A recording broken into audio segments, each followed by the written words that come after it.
In certain extreme situations, the law is inadequate. In order to shame its inadequacy, it is necessary to act outside the law, to pursue natural justice. This is not vengeance. Revenge is not a valid motive, it's an emotional response. No, not vengeance. Punishment. Tonight we have a chance to say, yeah, you're right. We're too extreme. We're too wild. We're too out of control. We're too full of our own shit. Or we have a chance to say, hey, fuck you, you're wrong. Fuck you, we're right. Because you have all made it to the dance. Because believe me, this is the dance. Start the show. Oh, say, can you see the light? What's so proud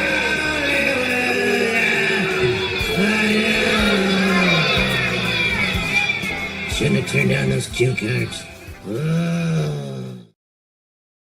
Welcome back to United States of Australia, a special Super Bowl edition.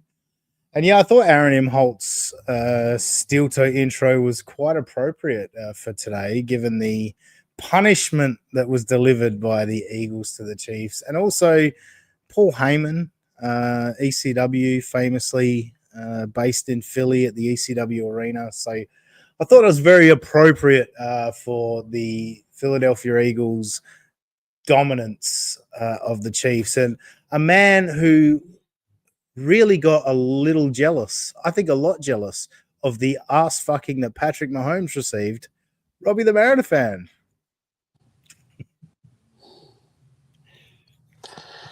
You're always so giddy. You always think you're just so clever, don't you? I thought that was a good one. I'm proud of that one. Good. God damn this fucking thing. Look, now I'm flustered. Yeah. I can't center anything correctly. Not that it really matters with my beautiful face. Oh, fucking A. Robbie is the Chiefs right now of the podcast. While Robbie, you're sorting yourself out, our first guest has joined us. Star of the show last night or this morning, our friend NJ Ranger's here. How are you, brother? What's up, NJ Ranger? Good to see you guys. Long time no see. Yeah, it's been a while. Yeah, it feels like it's been a while. To be honest, it's been a long day. Yes, it has. I mean, it looked like over very early. And yeah, it did. That game dragged on and on and on. And Jay, I was just noting to Robbie before we went live. Do you remember what my last prop bet of the night was last night or this morning? Sorry, was the last touchdown? Yeah, and do you remember who I said?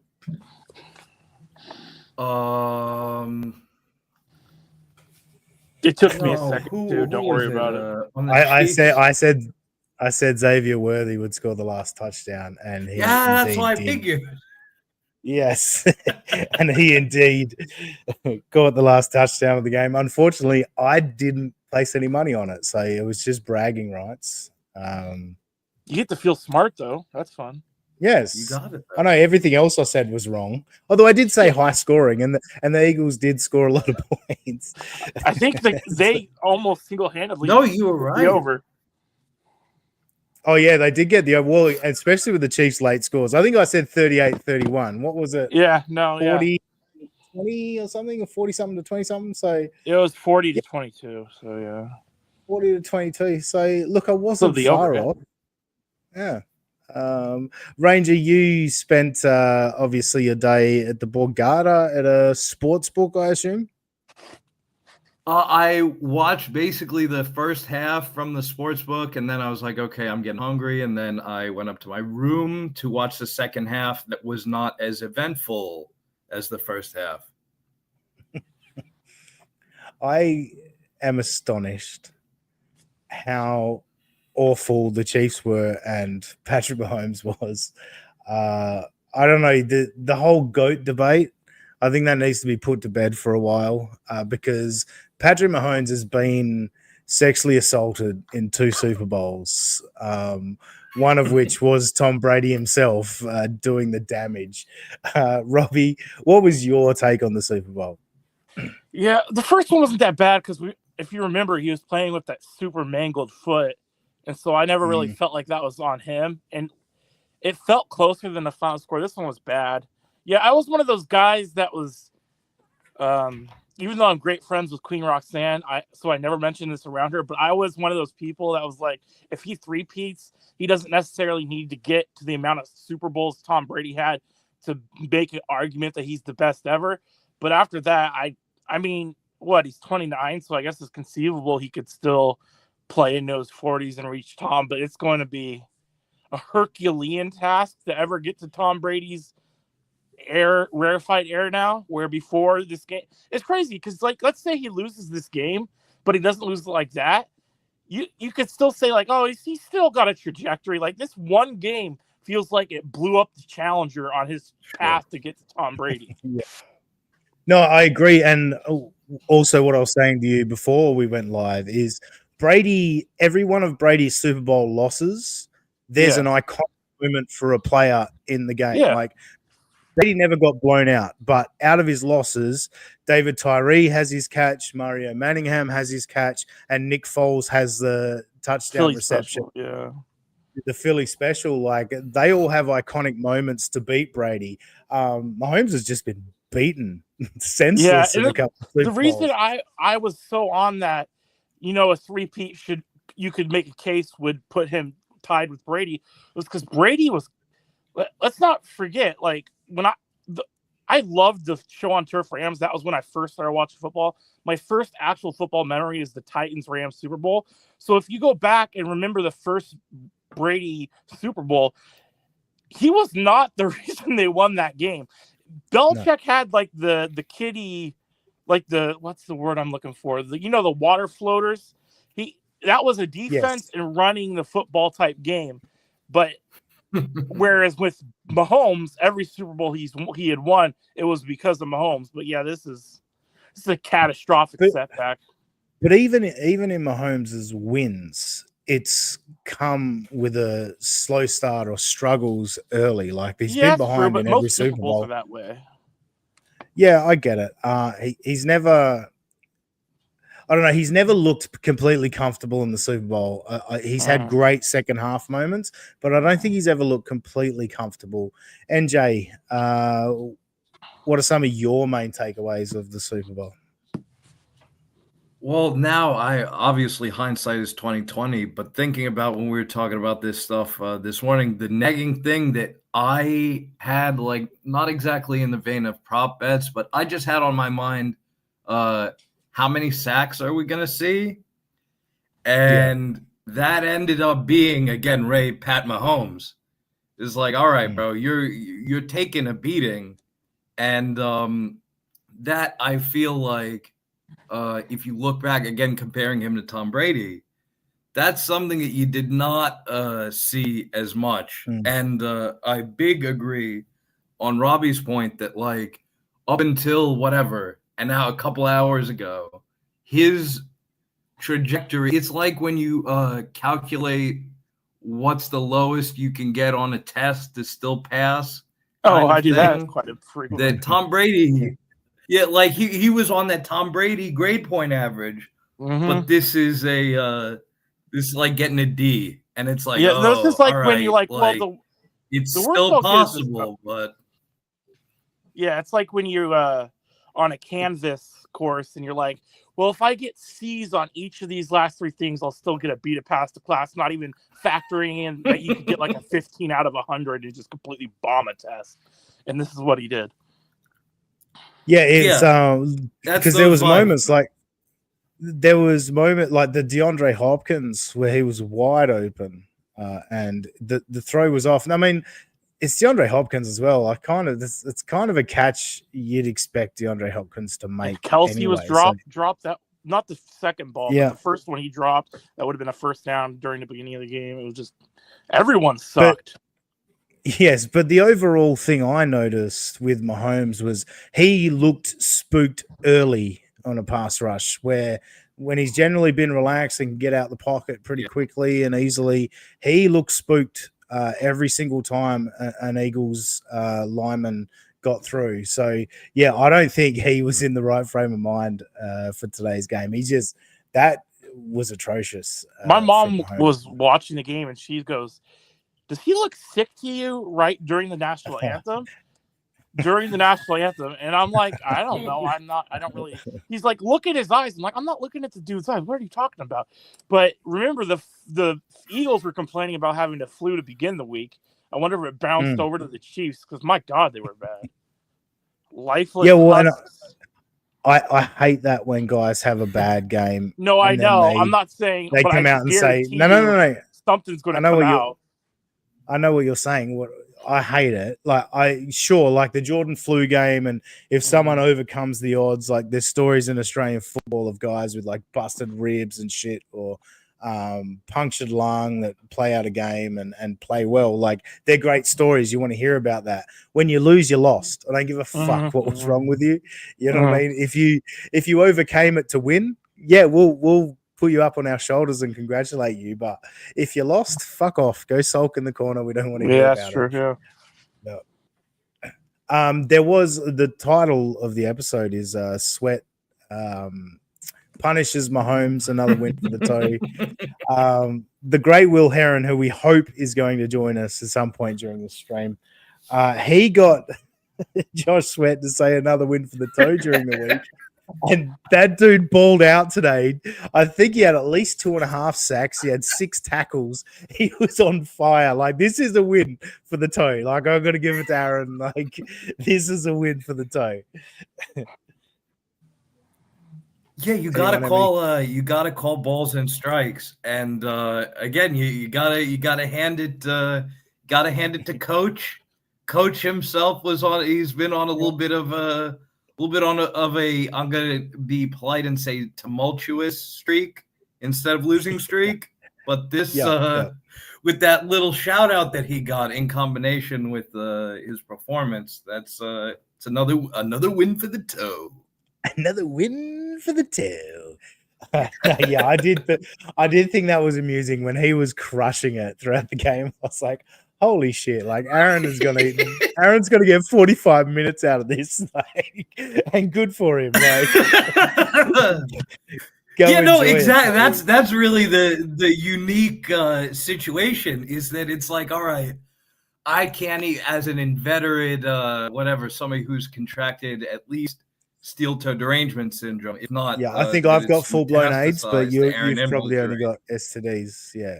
That's what I'm saying. I appreciate your ability to keep it objective and be like, hey, he got the shout out. Will Heron got him the shout out. Yeah. And then Sweat literally balled out tonight. Yeah, it's all fun. Like, who gives a shit? Like I say, Aaron always likes to talk about, you know what? God damn it. Before we go any further.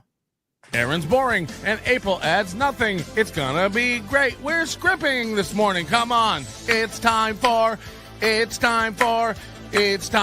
Movie and the Scrimp. It's time for Movie and the Scrimp. It's gonna be mediocre as fuck. It's time for Movie and the Scrimp. Yes, I thought, again, Jeff Yapuncic, my friend, just for you. I'm going to play it as often as I can. Yeah, it is. I thought it was a nice little wrinkle to add to the Super Bowl in terms of a Dabbleverse aspect of that. Will Heron facilitated that, and yeah, Josh Sweat fucking balled out. That was a great performance from him. Good on him. Yeah, like I say, with Aaron, it was funny this week because after his reaction to the boxing video, I did kind of just go, holy shit. Like, are we not looking at this like in the right way? Like, is this guy seriously breaking down mentally? But then I'm like, oh, I've been there before. Like, it's kind of like with Stuttering John. There's times where Stuttering John maybe shuts his mouth about something for a while, and you're like, oh, I'm starting to feel bad for John. It is kind of a pile-on and it's bullying. And then Stuttering John will come out and do something extremely douchey, and then you go, oh, no, that's right. Yeah, fuck him. He deserves all of this. It's kind of the same with Aaron. Like, he will have some fun with this Josh Sweat thing, but he'll make it so irritating and douchey that you'll just be like, oh, for fuck's sake, Aaron, can't you have fun with anything? No, I like your point. He's got 45 minutes of material on this easy. No show prep tonight, baby.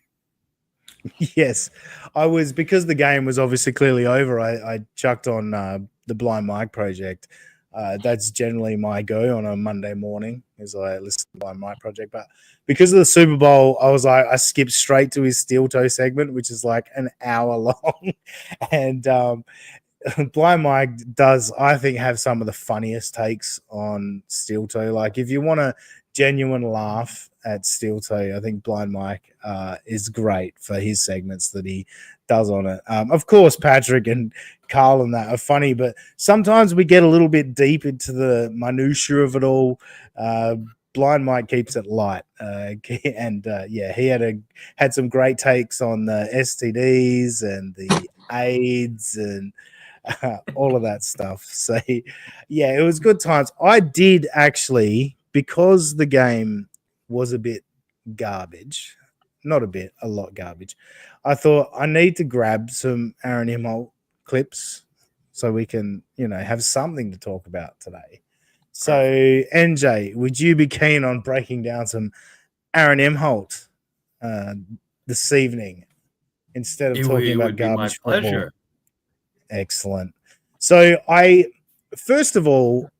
clicked on a video and started watching it, and I was like, oh yeah, I'll clip this. And then I went, oh no, I should save this for Towing the Lie on Tuesday, because we're talking about Aaron Imholt, the broadcaster, and how he's perhaps not as good as he thinks he is.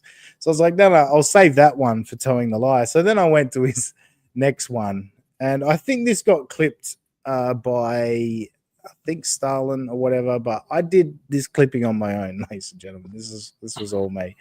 No, I literally just downloaded the episode because we're going to watch it from the beginning, because I ripped Aaron's intro for this show today. I stole, his thing. So I just wanted to play the intro just because, I don't know, Aaron, I think, makes things a little bit more difficult for himself than he needs it to be. Oh, hang on. There we go. Oh, God damn it. Here we go. We'll try now.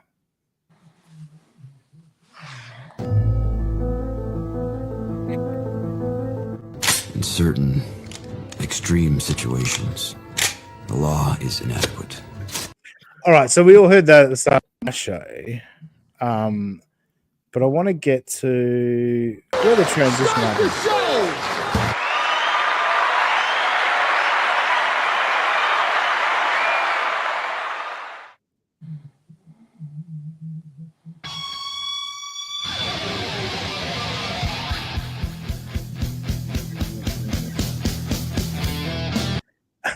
So pause it there.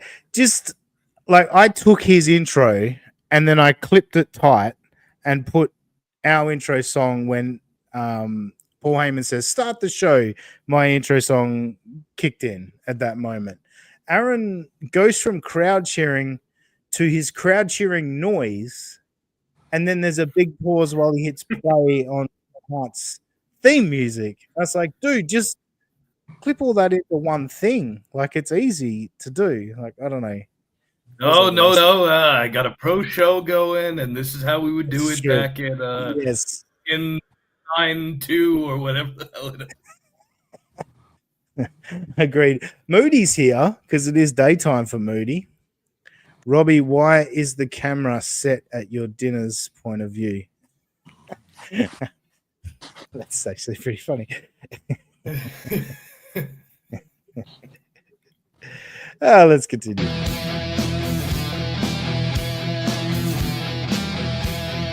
Oh no, good evening, welcome. I've got some bad news. I'm afraid I've got some bad news. So he popped in with his crowd cheering drop in the middle of the intro. He's got that drop from Bad News Barrett that he could load into his soundboard and actually play that clip. But no, he impersonates the clip that he has available to him at any time he'd like. I think Doom might That's be right about the broadcasting. curse of Yeah. what's his name? Who was the Eagle who said another win for the toe? Josh Sweat. I think the curse of Josh Sweat might be real. So he can't even have a win in his own moment. All right, this was Wednesday night. All right, so there's some things that are going to be said that we know are false later, but yeah, the curse of Josh Sweat. The curse. I hate it when people tell you What's about this an pose illness he's hitting right that- now? I know. I was using my hands a lot a few minutes ago, and I was like, oh, I'm starting to turn into Aaron.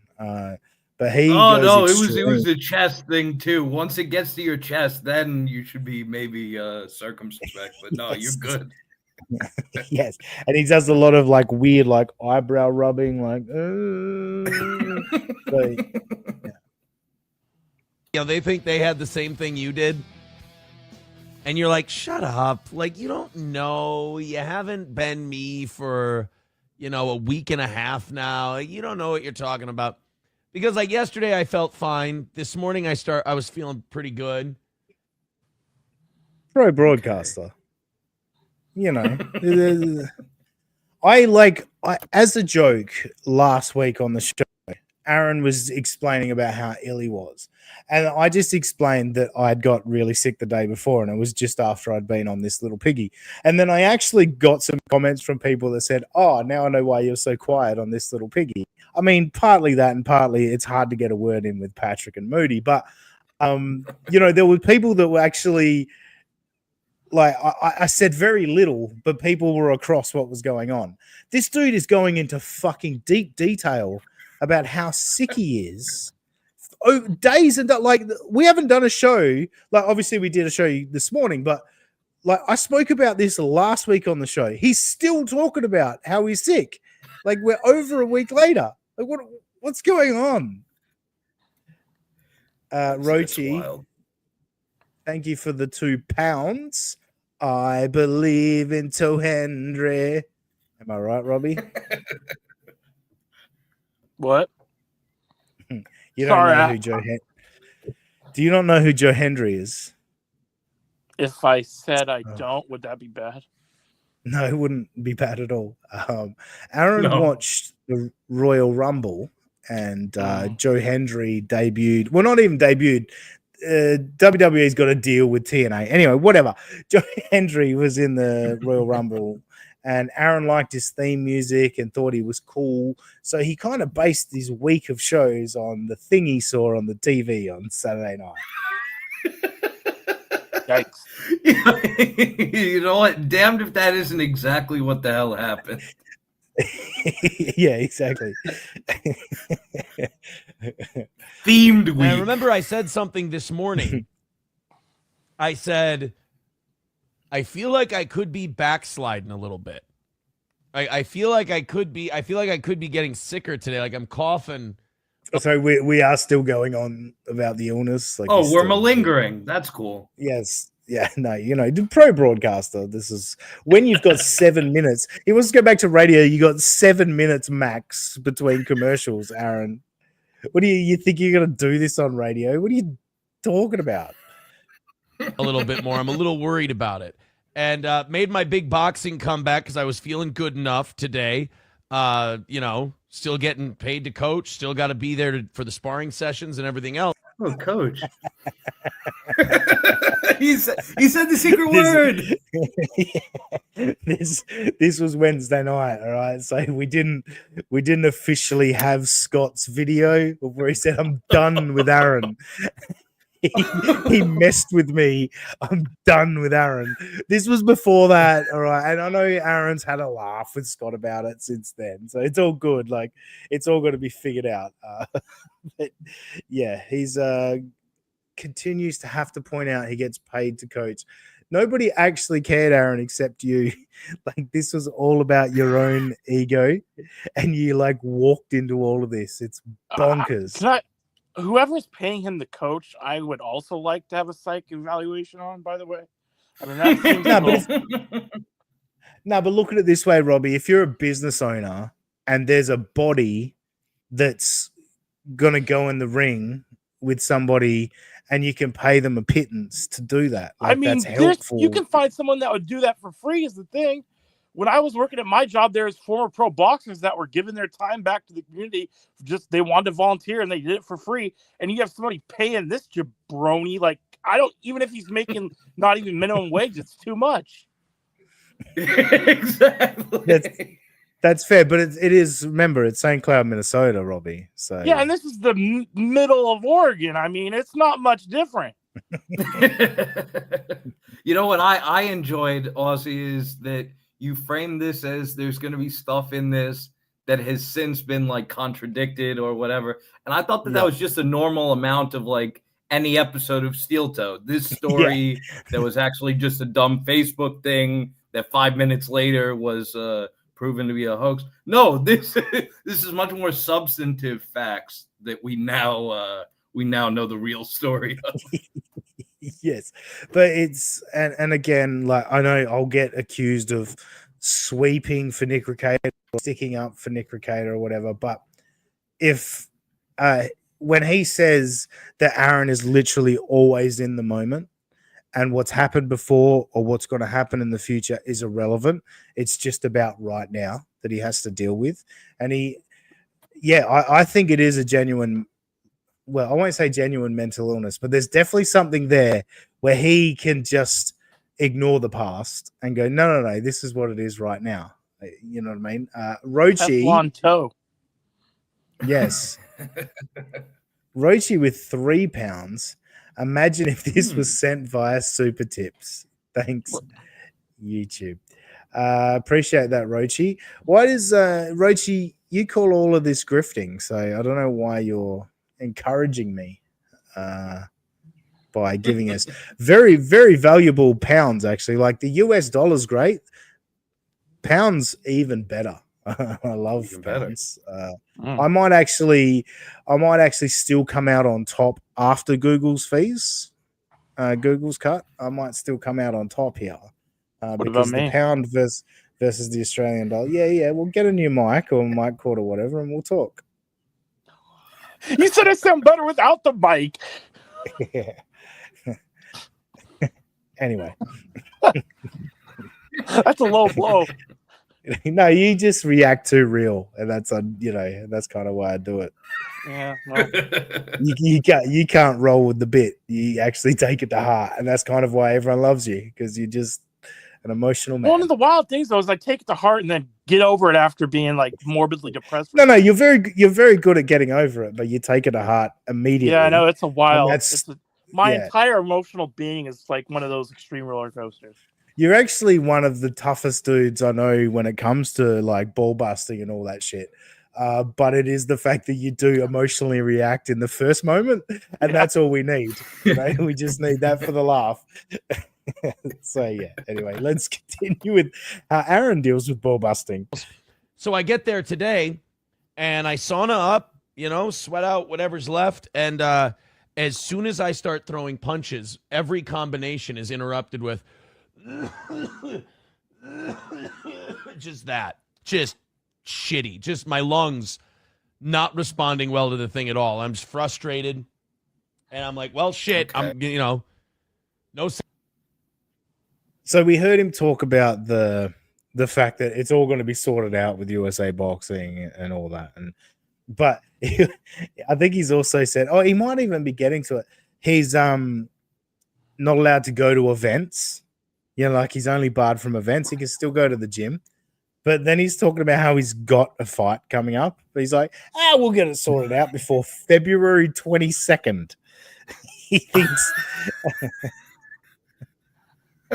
no, That's you got to admire the optimism on some level, right? yeah. Yes, you got a background check that suggests crimes against women that you didn't disclose to the owner of the gym. Yeah, that they want to like distance themselves from that kind of thing, Aaron. But no, I do think this lingering cold and flu, like, oh no, I can't. There's no way I'm going to be able to train well enough for a Oh, boxing you think that match. this is laying the groundwork of a Yeah. pre-cope? Ah, very clever, Mr. Bond. This is him saying, no, it's not that I can't fight because I'm suspended and nobody wants me at the gym. It's I got a flu and I couldn't train and we couldn't find an opponent because he's floated that out there as well. But that's all he needs. That's all Aaron needs. Attention, getting anyone else sick? No sick. Sorry, go Robbie. No, this has nothing to do with it. But why does he have a World War II book behind? Is there like a story behind that? It's the fact that he just makes a lot of quote unquote jokes about Nazis and killing Jews or anti-Jew stuff and all that. So people wanting to very have clever. Yeah, like Nazi related stuff. Yeah, you He's like got a that, Nazi Robbie? coin. He's not an anti-Semite. He's just a history buff. He's not an anti-Semite. He just did that. Was it the Metallica thing or where he changed one word and did a crappy German voice and thought his co-host thought it was the funniest thing on earth? Yeah, I don't think it was Metallica, but you're right. He did Hitler. Oh, it was Triple H, Motorhead actually. Yeah, Triple H's theme music. Yeah, he sang as with his Hitler impersonation. I mean, and the guy next to him, it looked like he was going to fall out of the chair laughing. It was wild. Yes, and yes, you're right, Robbie.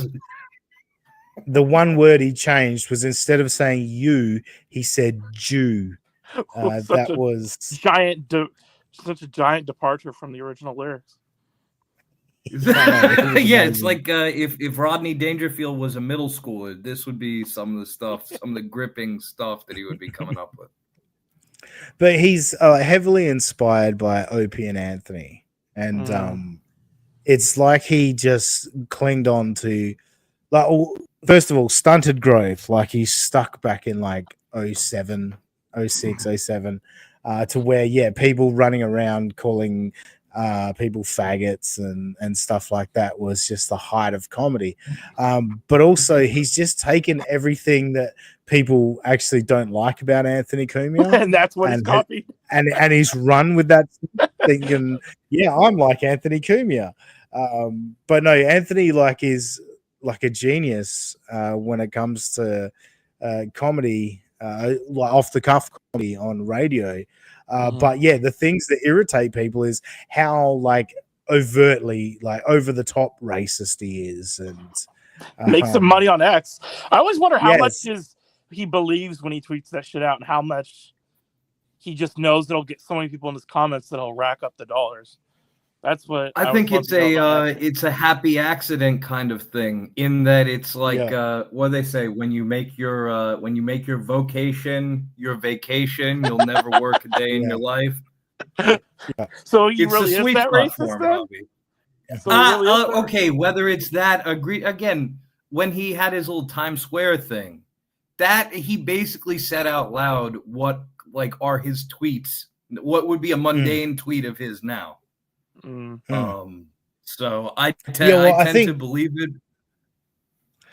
I agree. I think what happened at that time was he lost his job. He lost a multi-million-dollar contract off of that. And he went, well, if I can't say this, I'm going to say it over the top, because he started his own platform and all that shit. He's like, I think he decided I'm going to go extra hard on it because I'll get those diehard racists to follow along with me, And obviously there's diehard Cumia fan. Like, I love Cumia. I think he's hilarious, but he certainly has his foibles, and you could certainly argue against a bunch of shit that he talks.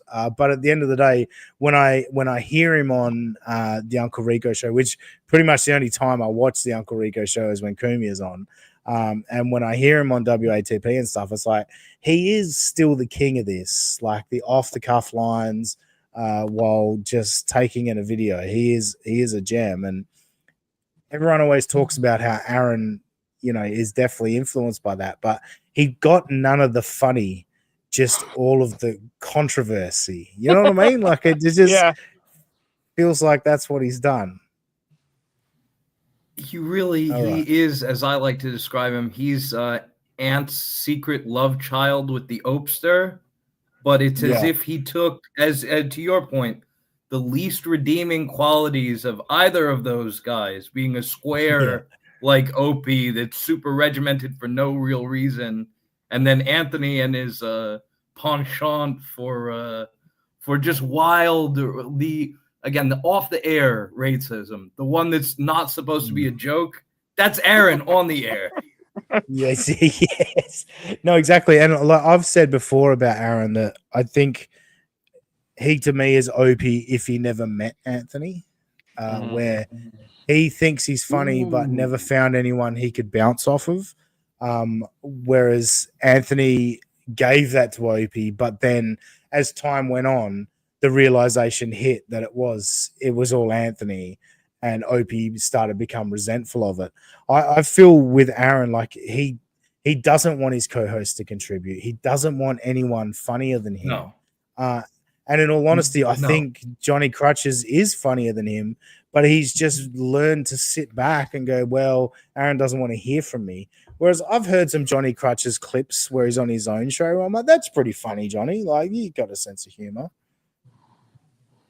Yeah, Aaron can't abide that. He can't abide. And I mean, the same was true with having Ape on the show.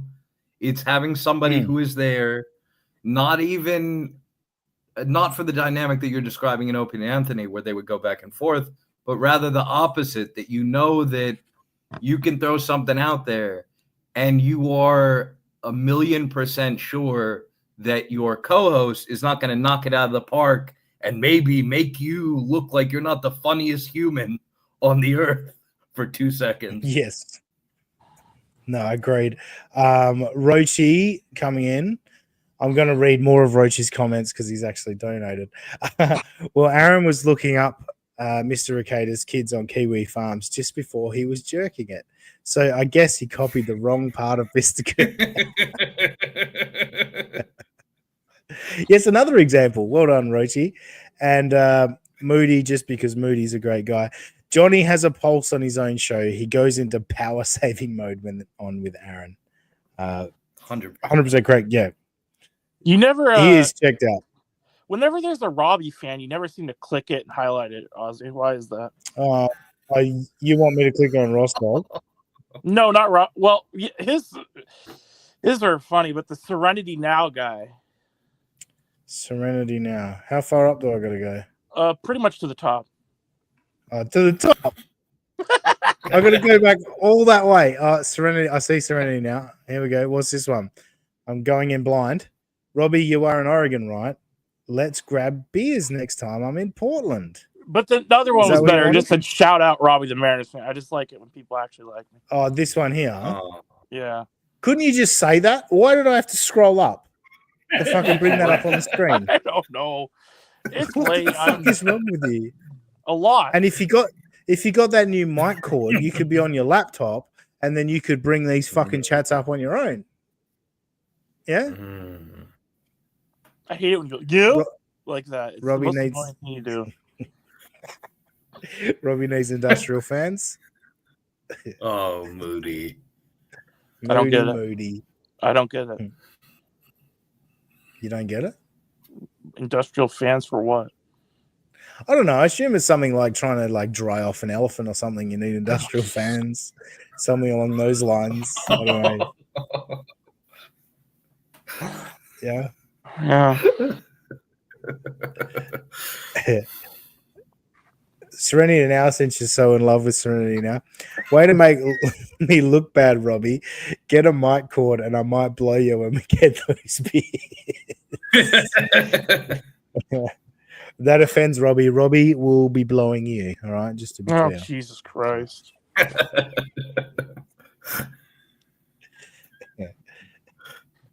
How do I even? Uh, How do I reply to that one? Like, if I was inclined, because like no matter what I say, I lose. I love when the chat gets in with the Robbie stuff. It's always good fun. Moody's here.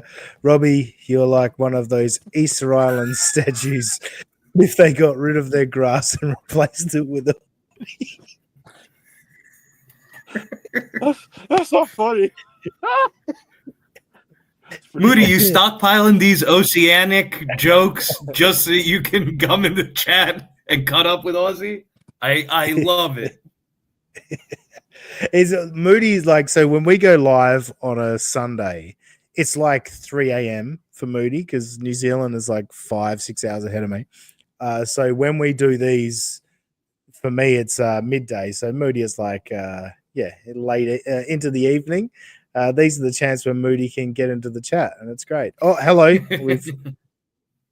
We have Shmuel Buckman sideways. Hello, sideways, Shmuel Buckman. Hello. Oh. How are you? I'm actually in the Jitney stop at the Borgata. Ooh. How exciting is that? That is Freaking exciting. jitney. You look like you got a bulletproof vest on. Hang on, It's Tommy Which is- Hilfiger. it's probably appropriate in AC. It's Tommy Hilfiger, is it? Oh, did it win big in AC? No. It's an old Christmas gift. So, Enough.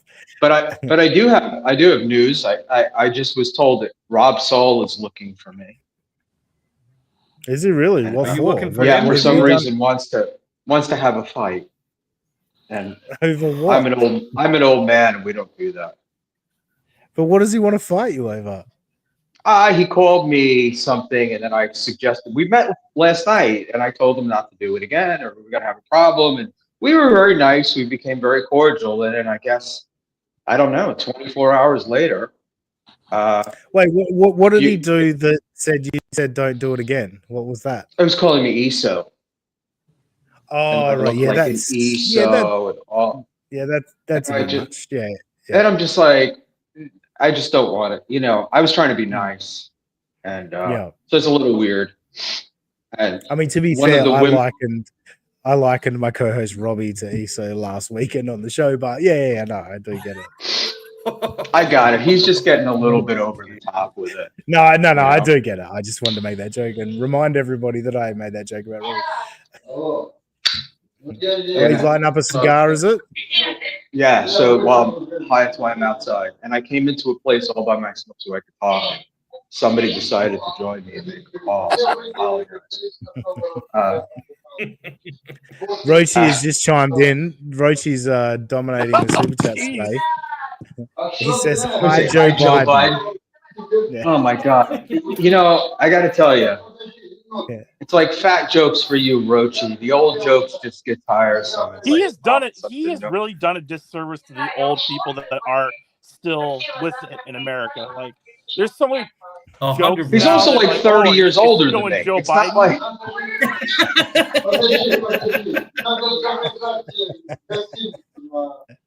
Well, yeah. I mean, I guess that's why it's insulting to you. But to be fair, you did leave your stream running for about 3 hours the other day, didn't you? I didn't think it was that long. Nobody was on it. Maybe it wasn't. No, it was pretty quick because Dave Sauer called me immediately. Oh, did he? Because I kept going back to it, and it was the same screen, and I'm like, "What's going on?" And then eventually I went, "Do you know your stream's still live?" Yeah. Maybe that was the other one. Yeah. Oh yeah, no. That was you're right. That was the other one. That was where I went on. I was in the wrong place. I went on, and I closed the computer, but never actually ended the stream. Yeah. So. No, because you did reply to me and say, "I do now, thank you," and you went and ended the stream. But yeah, I went back a couple of times over probably an hour and a half period, and the stream was still live on the same screen. So Dave just says, Dave Sarah's here. I heard my name. Yes. I will, Dave. I won't be Dave. No, I just want to say quickly to Dave, he's in the chat. I put it in your chat yesterday, but I want to say to Dave that I do like your minor necrophiliac joke. I think that is funny. It's a shame you didn't deliver it you right. would find that funny, sir. No, well, the joke is he says I'm a call him an ESO. Call him an ESO. yeah. No, his joke is I'm a minor necrophiliac. I only fuck dead kids. That's his joke. But he fucked it up on Kill Tony, and like he worded it wrong. And yeah, I reckon that joke would have gone over well if he worded it correctly. So good Why joke. don't you fill in everyone in on your Madeline McCain joke? Yeah, or McCann, I'm not- whatever her name is. I might I'm release not that on sure. the members only one day. So yeah. Oh, okay. I'm actually not sure of who it was, but last night in chat they were saying to Dave that he could never complete a joke. So, or complete it correctly. Yeah. So you're digging in a sore spot. It's Gino That was a good Visconti's joke. disease. When I heard Dave say the joke the other day and how it was supposed to be worded, I was like, that is a funny joke. It's a funny joke. So credit to him. Anything crazy happen in AC today, Schmill? Not really. I mean, you guys have heard the Brennan getting thrown out story. Yeah. Did you witness that or? No, I did not witness it. There is video, which I'm sure we'll see soon. And we've also heard that he was in such a race to get home, he got pulled over twice and got speeding tickets on the way back up north. Jesus. Yeah, two. And yeah, it's been a very quiet day. People sitting around watching the Super Bowl, which was a little boring because Philadelphia was so dominant. And that's it. I mean, the only excitement we've had is after the game was over, I was walking around and I walked into the sports bar and Melton is like, I'm like, what? Rob Saul's looking for you. And then Mommy came over to me. Rob Saul's looking for you. Are you okay? So that's pretty much the extent of it. These children. It's unbelievable. Yeah. It's so good. It's really like what would happen if the Maller Militia ever truly had a convention. Like, I know that goes I agree. over. Yeah. Yeah. No, we came together. So I just say we came together as fans of the Ben Maller show, Robbie and I and Josh and all that, and the Maller Militia, and it's a lot of crazy bunch in amongst the Maller Militia. Yeah.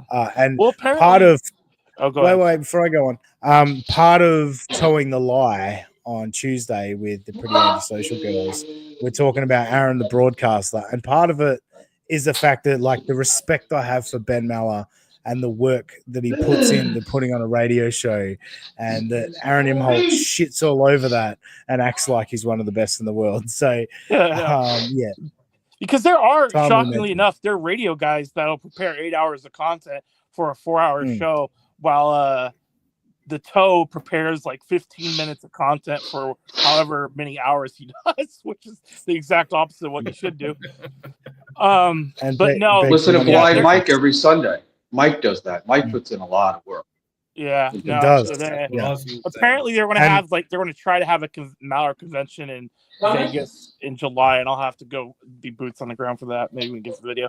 But apparently, I know this is random, but apparently, one guy like tried to get people on. They had a Vegas meetup, kind of like the way you guys have an Atlantic Coast meetup. They had one in August, and this guy showed up that wasn't like a chat guy, wasn't on Twitter, never called, but he was trying to get people to take shots of a mouthwash. Like he's addicted to mouthwash, and I had no idea that was a thing. And so now he just calls the show while like high on mouthwash. Is that a thing? And that man's name, Robert Saul.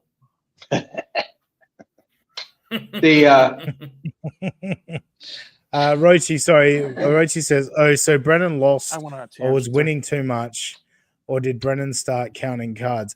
Melton, I assume, has the video. He says he has the video, so that'll be on his show. But in his tweet, he said that Melton pushed him into a win to where Kevin Brennan had actually won the hand over Melton, and then started going off at the dealer and quote unquote flipping tables and chairs. Who's coughing up a lung where you are, Shmuel? I'm in Atlantic City. Comes with the territory. Yeah. Oh, that's right. You're at the shuttle station. It's either the jitney stop or inside the casino. So, yeah, I did actually find a nice quiet place, and then I had somebody else join me who was yelling into their phone, which happens a lot. Yeah. So what I heard about the Brennan thing was how it started was he had his chips and he was holding them against his chest, and it's just not something you're allowed to do. And they asked him to put him down, and he got mouthy, and then one thing led to another. But it wasn't. It probably wasn't as dramatic. It was a small table that they wheel up, for drinks and stuff. So it was not a repeat of Compound Media, although that's what we're all thinking. Oh, I wish. No, Rochi. Brennan didn't cause a screen. He maybe caused a scene. Got his ass. Yes. Got him. Ross Dogg's Broken Spirit. I'll bring a comment up. Send Nasty Neil the link. I wouldn't even know where to send the link. Who's that? I'm aware of. Yeah, Nasty Neil popped up on one of Stuttering John's last shows and turned on him immediately by going on point double point. So the turn. That's what Adam Bush did the same thing, right? Yeah. But Nasty Neil did immediately start selling Dabbleverse merch. So you know what I mean? Like it does. It is one of those. Can I just say, the Super Bowl shit that when we're doing a Super Bowl post show and we've talked less than 5 minutes of the Super Bowl. Yeah. No, I know. And that's why I. I'm not criticizing you. It's just funny. It's just funny to me.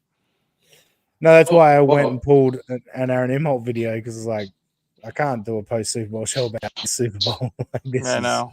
This is gross. Just think there's guys like SVP, granted they get paid millions of dollars. They're going to have to actually break down this game for hours. Yeah. It's like, there's not much to break down. No. Find every little wrinkle in it, every little story. Like, there's going to be a fucking defensive lineman from the Eagles that has like a sick cousin that's a sick just saved their life. Twice removed. Yeah. I thought the big news. I assumed that Travis Kelce was going to propose to Taylor Swift after the game. Well, that was I think that would have happened if they won. It'd be even funnier if he did it after the loss. Yeah, just try to try to overtake the Philadelphia celebration. Anyway. Yeah, it's completely hijacked the Eagles' moment of glory. Just runs in there, grabs the mic. Can I just talk to everyone for a minute? It's like when a UFC fighter just loses in an all-time fight and then bogarts the entire thing by retiring and not giving them winner in the moment.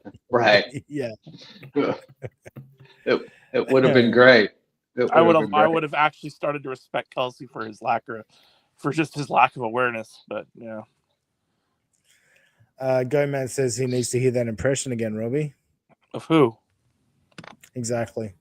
I brought it up just so we could point out that he's a moron. Like pronouns, pal. Like let's. Yeah. At least you know what? He has my personal number and he's been texting me all night too. So I don't feel sorry for any. Don't act like you're put upon having to see his messages. I'm not comfortable with the fact that NJ is contributing to the chat. I did that too. You got to hit me with the Aaron. You got to yell at me. You can't see me being on my phone. That's one of the horrible. Take my phone and throw it across the room. That's the one drawback of being co-host with co-host duty or permissions on my laptop is it doesn't let me write anything in the chat, so I can't interact with Ross Dogs because like all his Mariners things just go unanswered. Ray DeVito. Sorry, go ahead. Read the chat. Oh, no, Dave just says put the number in the chat real quick. You know what? If I could, and it wouldn't be any more shocking than the text I already get from people. So, God, what'd you do, Robbie? I don't know. Ray DeVito yells and screams at you if you engage with the chat. No, the free chat. I don't get any super chats. You can't. He gets all bent out of shape. Learn from his dad. And then he'll Goat and then Man. he'll Sorry, call you the donate to next the day. pod. Sorry. Sorry, Gomez says donate to the pod and I'll drop his number. Put a price on it. What the Goat Man. fuck? You can't do that. No, put a price on it. Like, Actually, you know 'cause, what? like, For if $1,000, they, I'll do it for $1,000 because it's not that hard to change the well, number. that's not realistic, Robbie. Yeah, well, I meant for me. I Yeah, would have no, to well, drive up to. I would have to drive up to the Apple Store in Portland and like change my number that way. Yeah, so it would be a pain. Black You House can do it on the says, phone. Aussie guy, I'm not ready to come on yet, but you never sent me the link. I don't know about that. Look, I'm going to go send it again. But if I get to our Twitter DMs and discover there's a chat there, then I'll be mighty upset. So let's do this live because I'm a pro broadcaster. Oh, look, someone else is all right, Christian, you're right. I never sent you the link. You are correct. I'm sending it now. We'll do it live. Link sent. Live. While we're waiting for that, I just want to say, Robbie, Yeah. what's super interesting about these Dabbleverse meetups is it's where people come to settle beefs. Oh, They all really? get heated in the chat, and then they talk it it's out. not a kumbaya moment. It's not like everyone So- has it out. Well, it's like the five families meeting, right? Because you Oh. got your Brennan crew, your milk crew, and then everybody just laughs and gets along, and most of the chatters don't really care, but there's a few people that have issues, and they all get resolved, and everybody leaves, smiling and shaking hands. That's good because I except- had no idea. Except apparently one person, but Sorry, NJ, you were I here, you feel saw like there it. needs to be a Yeah, how no, if it you was Google exactly like one of that. those games with a lot of lore, like Elder Scrolls Oblivion or whatever. You can Google it, and some guy will have spent like a year of their life documenting everything for free for no reason. Can someone do that for the Dabbleverse so I can get caught up on all this? Because I still feel like I understand 1% of what's going on. Yeah. Well, There's Sheet so much Shitterson has a micro-lore. good Sheet Shitterson has a good documentary about the introduction to Stuttering John. But yeah, there's so much to it. I think going through the Stuttering Sex Pest on YouTube has got the archives of WATP covering Stuttering John. And I think that does help you find your way through. Ross Dog's Broken Spirit, thank you for the $5. Robbie's number, please. Also, Shmuel or Shmoo, how about that $7,500 loan, brother? What's this about, Shmuel? No idea. That look on your No face. idea. Yeah. What? I'm trying to think. I'm not lending anybody money. So That's a Why would I've you? made that mistake once or twice. that's been in the Dabbleverse. That's been my thing with some of these guys. It's like I'm not lending you any money, so don't ask me. Yeah. All right. Do we want to get back to some more Aaron? Because we're not actually that far into this. We're an hour in. What are you talking about? Coaching tomorrow night. Got to do the fucking thing. So I left, I went home, and then just felt like shit. You know, like when you try to pull the trigger after an illness too soon and you end up fucking it up? I think I did that because I've been. It's still going on about how sick he is. Hang on. Was this a coaching Nearly- injury? Yeah, I think it is. I think someone said it last week. He tested positive for fagginess. But wait, he's at least 2 minutes into his show, and he's still going on about how he feels sick. Yeah, that like headache off and on all day, coughing my fucking balls off. And it makes those people right. The people who were like, oh no, I had this a little while ago and it comes back. Like it goes away and then it comes back a little bit. Like I'm having a bit of a bounce back day. And it's not good. I'm so mad about that. I was excited to be. Wait, I'm confused. He's having a bounce back day, and that he's not happy about that. I'm confused. He's very. That also, again, that's our boy. This is classic Toe And if you think about it, Stuttering John often quotes that Howard would say to talk about your day. This is like the ad absurdum version of that, in which you don't even get to talk about your day because you're too busy focusing on the same little piece of crap aspect of it. And you're going to do that in various Taco Bell combinations and permutations for like 10, 15 minutes. Perfectly summed up. Been back in the gym. I was excited to be throwing punches until I started coughing up a lung. People were excited for me to be back. After, like I said, I think the last time in there was Monday, and then I started to get achy and sick and shitty. I'm sorry. To throw in, people were excited for me to be back. Like, come on, Aaron. He wants us to believe that he walked through the doors and like, hey, dude, haven't seen you. It's Big Coach.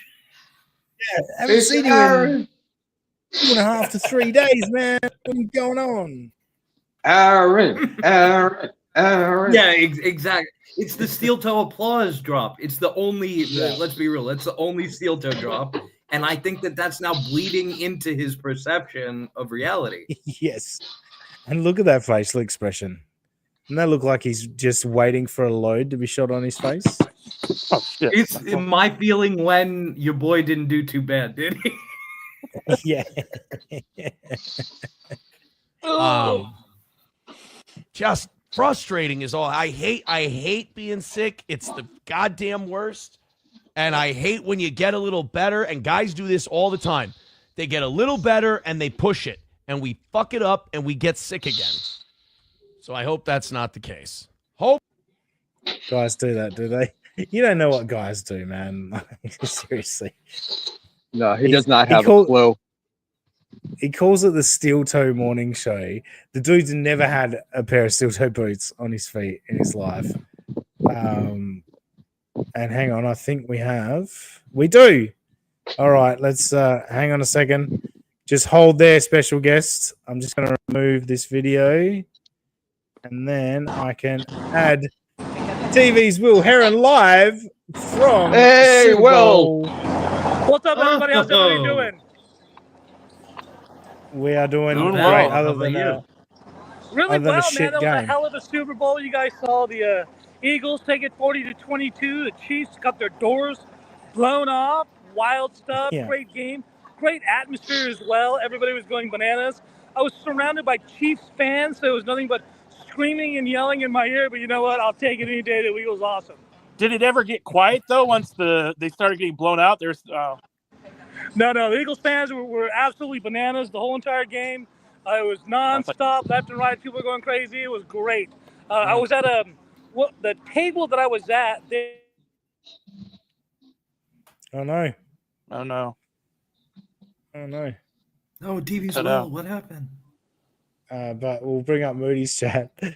That was a hell of a Super Bowl. Tells you everything you need to know about Will Heron. I would be saying that if I got to go to Super Bowl too. Yeah, look, I reckon he probably started drinking a bit more. Although he did have to do a news thing. Yeah, I believe after the game. Yeah. I mean, technically, you're not supposed to drink on the job. Yeah, that's true. But, unless you're Pat McAfee, and then you just do everything and cocaine on the job, and allegedly. Right, Didn't some reporter get killed at the Super Bowl? Yeah, I saw that. Where was Will Heron during this time? That's a good point. Was it like a hooker or somebody that stabbed the reporter to death or something? Really? Yeah. Then definitely where was Will Heron? He's back. I think so. He's Yeah, back. it was a young reporter, and yeah. Will, he's back. we're just talking about the reporter that unfortunately lost his life. Are you aware of that story, or? Yeah, that was I believe the Univision, one of the Mexican reporters. From what I understood, what I was told is he went into Bourbon Street, hooked up with one of the chicks, like a prostitute. They went back to his room, and she drugged him, and he died off of being drugged. Oh. Wow. Yeah, I heard that a couple days ago. That was So the last week I was here as well at the convention center. It was like a week long Super Bowl explosion of everything, all the different events and the things that the NFL puts on for you to kind of do stories with. And so that was like all last week. And so I got to hang out with like reporters from England, reporters from all over the country. It was really cool. It was like, I'll turn around. You see the lights back there? Yeah. Yeah. Yeah, that's a group of reporters right now doing their live hits and their stand-ups. Jeez. Wow. Yeah, So you're obviously handled it smarter. You drug the hookers. You don't let them drug you. Yeah, I use my own drugs. Yeah. No, but it's been wild out here. But not too bad. You know, it seems like no one just handled it. I was really worried about an attack, like some bullshit that went down on the 1st of January. But it looks like everybody's behaving. I like that. I need that. I thought, weren't all of our problems solved in January? I don't know. They keep telling me that as of January 21st, we have no problems anymore. It depends who you ask. Many people are saying this. Yeah. Well, the president was here. It was kind of cool to see him. He was here with his daughter, and I believe this is the first time a sitting president has actually shown up to a Super Bowl. I heard that. Yeah, which is wild. Yeah, kind of cool. Hi. I'm sorry. I thought it was over there last time we got picked up by the buses. That's what I Let's see, remember. we'll get attacked. I'm sorry, Hit him. Vinny. Good luck. No, because like these buses are taking us from the convention center to the actual stadium. Like that's the stadium behind me. Y'all can see it right there. Yeah. And then like over here, you can see some of the street, and then this is like the back side over here, where like we kind of walked in from. And then again, you'll see the reporters behind me with those lights and stuff like that. They're going live. Did they ever get you a hotel, or do you have to drive all the way back? No. Got that ass had to drive from Lafayette to New Orleans every day last week. So that's like a 2-hour drive. It was miserable. I had to get up at like 5 in the morning to be there by like 7, 8-ish, because these convention things were going on early. So it was miserable. But so are you an energy drink guy or a coffee guy? How'd you manage to stay awake? A little bit of both. I start with energy drinks in the morning. When I get done with those, I start doing coffee during the day, and then whatever soda I can get my hand on after that. Yeah. It was pretty miserable, but I mean, I got to meet Jimmy Johnson, Rob Gronkowski, Mike Vick, like all these wild people just right in front of me. And Australia, do you even like football? Like, you're wearing a jersey. What the hell? Yeah, I got Emmitt Smith on. Yeah. No I love shit. football. Good for you. Dude, it was so wild. Gerald Johnson was there with Emmitt Smith. Like, I didn't get to see Gerald Johnson or talk to him, but oh man, I'm a Cowboys fan, but I did get to talk to Jimmy Johnson, and that was wild. I got to ask him a question. Oh, shit. Basically, I asked him, you know what it takes to win a Super Bowl? What does it take for an announcer to win a Super Bowl? And he basically explained that it's not about the X's and O's, it's about being entertaining. And if you can entertain the crowd, then that's what matters. And I was like, oh, fuck, I just talked to Jimmy Johnson. But yeah, it's kind of cool, huh? Well, our episode title is Sweat Punishes Mahomes. Another win for the toe. That was your big Dabbleverse moment of the week. Sweat balled out today. He fucking dominated. He did. He got a sack.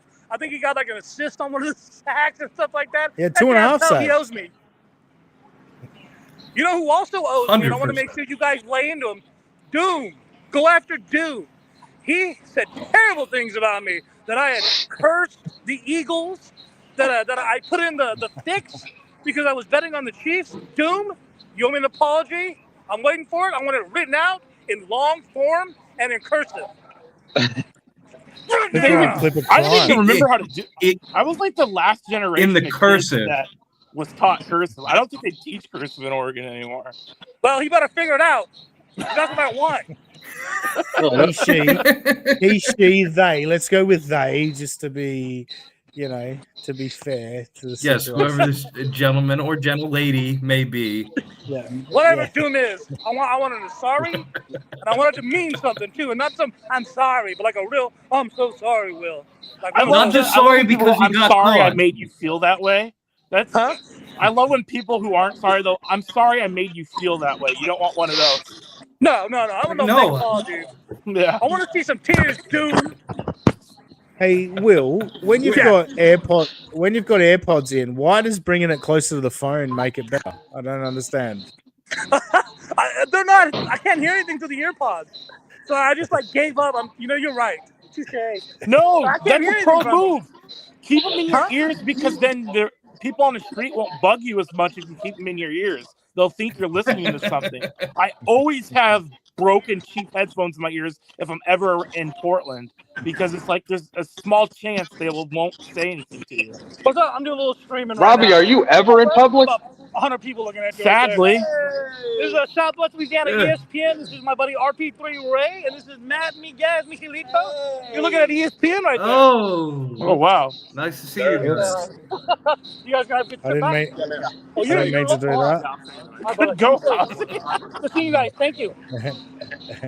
God damn it! I wanted to make Will bigger. Swing and a God miss. damn it! No, Try those are cool that. people. Hang on. They work in Lafayette as well, so I got to hang out with them a little bit. Nice. We My don't want to hold apologies. you hostage. I've just fucked everything up, so I'm trying to figure it out. I don't even know how to change it I back. was Even better than I confused. am. Do you have to drive back tonight or? I do. There we Oh go. God. That's Yeah, I but didn't it's cool understand though. that part. My How long of a news drive is director it? Went with me. I'm sorry. How long of a drive is it? About 2 hours, so it's not too bad. It's just enough to be a pain in the ass. But you have to drive through Baton Rouge, so you get into like a lot of traffic in that area. And once you get out of New Orleans, it's not bad. You know what I mean? But once you get to Baton Rouge, it sucks. And then you get through that, it's all right. But I've driven to New Orleans, I think 7 out of the last 8 days. So I'm done. Jesus. That's crazy. Last journey. All right. So No, what's I'll tell you. planned? So like I was during the game, like in the third quarter, like we're in this big table, like the area is an auxiliary area, but we can still see the field and all that. And I look over and like this beautiful like Latina like reporter like jumps up almost like in my lap. I'm like, hey, baby. But like apparently the reporter next to her threw up. Like a kid, like threw up on the table. And so everybody like jumped up. I looked over and like he's got like fluid all over his chest and on his face. I'm like, oh God. Like of all the places to throw up at the Yeah, that's Super Bowl. embarrassing. That is yeah. I have to ask the hard questions, Will. And Moody is in the chat, the great Moody, Moody. Matt. He says, does he or Will see himself as a journalist in the Hackverse? If so, why does he always act so disingenuously with the info from Aaron? He never pushes him on obvious lies and repeats his ridiculous statements. Oh, that's a little Comment, Will? Is he talking about Aaron or is he talking about Nick? Aaron. Oh, you know, like, you guys know I don't hate Aaron. I kind of just let Aaron do Aaron. Like, you don't want to pick on, it's like picking on your little brother or something like that. You know what I mean? Like, Yeah. I don't know. I don't think I'm disingenuous, and like trying to say that because I'm a reporter, my reputation is soiled for being nice to Aaron. I think it's a little ridiculous. But, Yeah. I guess. Will, are you He wants to be a pack dog or something? When Sorry. I don't know. I remember the old days. My grandpa was a journalist.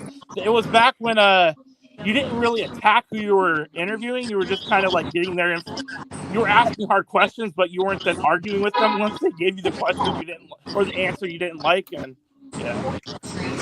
yeah, well, sometimes you can't get too hard on them, or it'll blow itself up. Yeah, so you kind of got to go a little easy on people until you get them to open up and they trust you. And you hit them with it. Yeah. But there's nothing been that serious that we need to be, super duper journalistic. I thought your answer was going to be Aaron's an idiot. Nick is the one that should have known better. Well, I mean, that's kind of obvious.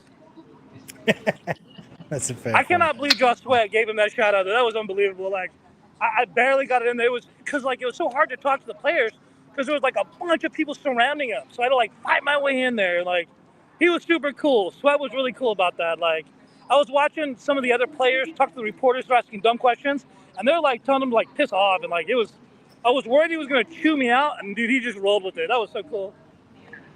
It was the I love exact that. opposite. Very, very good. He loved it. Yeah. Yeah, that really took Dave, everybody off. Dave Saris, People just need Dave to have Saris fun says with it's this whole life ruination stuff and like calling people's bosses. That's ridiculous. Calling the club to get it shut down. That's the dumbest thing. People just need to have fun. Like, stop it. You know what I mean? Yeah. Yeah, or calling Chad's event and emailing them, right? Which definitely happened because Chad has shown us all the emails. I don't know. That man. happened. I That agree really with the makes me mad. principle. We Okay, just need to last have question. fun. Last question from me. So I saw your tweet that they booed Taylor Swift, and I also saw it online. But I didn't. How was it? Was it a pretty visceral booing, or? Oh, hold on, Jim. Hold on. Yeah, no problem. Because like I saw on X, people were Ready like, to go. "Oh, they booed Taylor Swift." I'm like, "Booed." Like, put that All on you a gotta do is scale. just grab your gear. All right. And I'm just set up right there. Okay, that's where the shuttle is gonna be. I don't know. Oh, all right. Time to close. Wouldn't be for that. But yeah. Get my stuff. Okay, I'll be right here. All right. Cool. That's my boss. Oh, okay. Yeah, he's super cool. I had to go get him like Jack and Coke so we could like watch the game together. Like my boss, he's like a bartender. It's wild. Like his office is full of liquor bottles and shit like that. Like, what was all the arm I'm sure he's waving? glad that's being sent out in public. let's keep that to ourselves. But it's not like no, we're. man. Yeah. Why don't you just put up his phone number? Okay. Yeah, right. People in the Dalverse will definitely make that call. But on the booing of Taylor Swift, was okay, it? yeah. Sorry about that. NJ Rangers in the chat again. Jesus. So I was there in the stadium when it happened.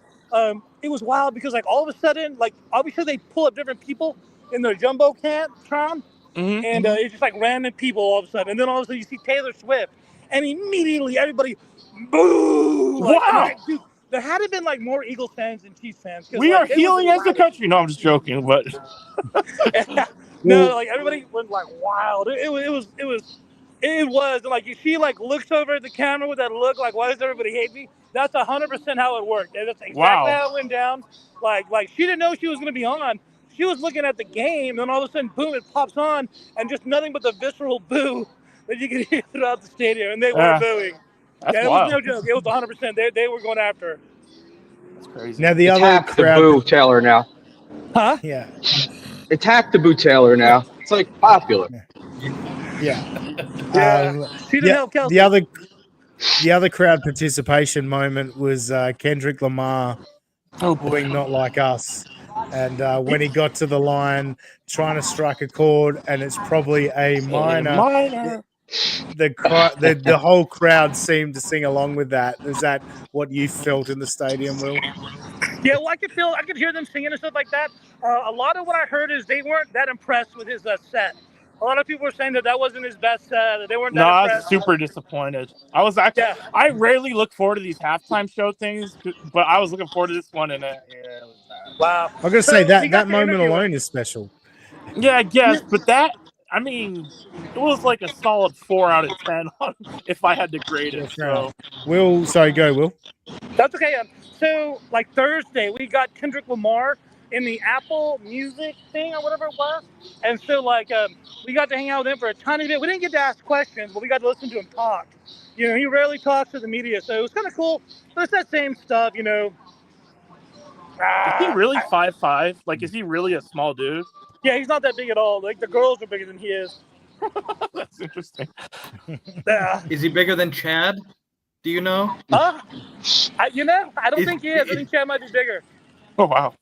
I'm interested Short to see people the are Rocco taking thing. over. I want to see that measuring thing that Rocco did. I want to see what that number is. Oh, I was there. I know what the number is.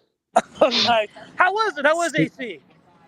Man, it was great. I had so much fun. Every one of these Dabbleverse events has just been a lot of fun. And good for you. But last night I'm sitting in the casino and I get a text from Mrs. Buckman, and she's like, "I'm up in Kevin's room." why don't you come up? And I'm like, they won't let me. What? They're mad at you? There's a bunch of haters, man. I'm sorry about that. You should have just kicked in the door. They let me up eventually. But I'm like, wait, when my wife became much more popular than I did. So. Is that a good thing? It's fine with May. She's talking to you. She's not talking to me. So did you Yeah, did you clean up? Did you clean up like Aaron Imholt? Yeah, I didn't do too bad. Or whatever the thing is. Our boy didn't do too bad. Our boy didn't do too bad. As a matter of fact, in KB's room last night, they were like, well, it looks like Shmuel's the only guy that's getting laid here tonight. So. Score. It was a big take. All right, well, we'll let you go. You obviously got a bit going on there. Thank you for coming on. That's awesome. We appreciate you coming on live from the Super Bowl. Thanks for having me. Is there anything you've got coming up on your channel from the Super Bowl, or is it all just for the news channel? So I did get a bunch of videos, shot a bunch of stuff with my phone, so we'll definitely be able to have a little fun with that. I have some other videos that I kind of want to play with. I got to a real wild police chase with a guy like ran into a house and shot himself in the leg on accident as the police were chasing him. I got some cool video on that. I saw that. There was a Barstool girl that was like just got to Vegas already in the middle of a police chase, like she got caught in the middle of it. So was that? Yeah, that's crazy. No, mine was in Lafayette. Oh, okay, never mind. Yeah, that's what I'm gonna do. But I do want my apology from Doom. You better give me my apology because such terrible things. Well, we'll see you in Hackamania, I heard. Oh, well, I don't know about that. I'll be down. I don't care. Good. All right, gang, well, you got to report on Nick Recada's appearance. Dude, I already did that report on him. He actually gave me sound. All right, I gotta go, guys. All right, brother. Thank you. Take care, Will. Appreciate it. Thank you. Bye. Have a good night. Bye. That was awesome. Thank you. Thank you, TV's Will. Great. And you know what, Robbie? I'm going to put you on the spot because it is, and considering how much beer I've drunk today, it is my first piss break of the show. Hang on. So what do I have to do? Hang on. You're going to make me look like a fool, aren't you? This is all an elaborate attempt to make me. No, my screen's all funny. Good. Oops, what's going on here? Cancel that. Could it just be there? The It alcohol? is. No, it's better. No, it probably is. To be honest with you, I was doing. But anyway, Robbie, take over. Take the show in whatever direction you'd like to take it for the next 60 to 90 seconds. Shmuel, NJ, feel free to take over if he's bombing. All right, thanks. Okay. I love the no heads faith, up. our boy. Yeah, I love the no heads up. Like in the past, he would usually be like, "Hey, I don't feel great. Might have to go to the bathroom. Come up with some material just in case you need to kill 5 minutes." Yet 5 minutes with material is a lot less than 90 seconds without it. So, what's Atlantic? I've heard people describe Atlantic City as in the past, not recently, but in the past is like a dump. Is that do you think it's a bad place, or has it improved, or what's the vibe of the place? Because I've never been to the East Coast or Atlantic City, so it's a dump. Okay, I was hoping I wasn't being too harsh or anything. Yeah, no, the characterization is fair. Okay. I was like, wow, I didn't start the statement off well. I hope it is a dump because I'm gonna look like a jackass if it's not. So no, because people say that about New Jersey, and I know that Shmuel can agree about this, but like that conception about New Jersey in general, I think is a misconception. About Atlantic City in particular, however, that does conform to the oh wow, this place is gray and it sucks. So it's not like this is what happens when. Oh, go ahead. Sorry, Shmuel. No, it's what happens when government gets an idea. So they brought in the casino gambling, but they did no preparation for it. They just brought it in, and so the place was in bad shape to start with, and you just wound up getting speculators and casino executives, and the mob was here, and so there's never been any like grand vision or plan to put it all together. So it's always been piecemeal, and the place has been rotten for a really, really long time, probably like 40, 50 years, so or more. So it just didn't work out. How'd we do? Oh wow! And He did really well, really he's well. back with the non-Aaron impulse. Like I know you washed your hands. That's the important thing. We know that Aaron Yes. goes to the bathroom, and I'm looking on my watch, and I'm like, nah, nope, that doesn't work out time wise. So you trust that I wash my hands? Oh, Robbie's gone. Bye, Robbie. Wonder what happened to him. Maybe he thought that he just had to do the 90 seconds and then dip. What's going on, Robbie? My iPad just decided to not work anymore in the middle of my sentence, so I had to switch to my phone. All right. Well, that was fast. Oh, always prepared. So, how'd you handle the situation, Robbie? I didn't hear any of it. 45 seconds of it was me bitching that you left me hanging, and then the rest of it was asking how the city, Atlantic City, is. Yeah. So you went real stock, basic stuff, which is good. Yeah, well, it's better than me just sitting there like that. That's true. I mean, I don't know. It could have been actually. If I came back and you guys had been sitting silent the entire time, that actually would have been really funny, and I would have given you guys credit. So No, you wouldn't have. That's a lie. You would in the future, like 48 hours later, but you'd be pissed during the moment. No, I genuinely wouldn't. If I was going to be disagree. pissed off about it, I wouldn't take off my headphones and walk away. You know what I mean? Like that's leaving myself open to whatever. You guys could have porn bombed me. You know. That was one of the old O&A bits. Was they would have a guest in the studio, usually a comedian, and then they would be, oh, something happened, and they'd get up and they'd walk out of the studio and they'd leave the comedian there by himself. Yeah. Shmuel, in terms of AC, is there anything that you haven't spoken about? I know you've done a couple of streams and all that. Is there any stories or information you haven't spoken about that you want to get off your chest about the weekend? No, the thing with these Dabbleverse events is they're generally just fun and there's not a lot of drama. And, that's the thing. I will say that Chad was welcomed when he did show up yesterday after everyone thought he wasn't coming. People treated him very well.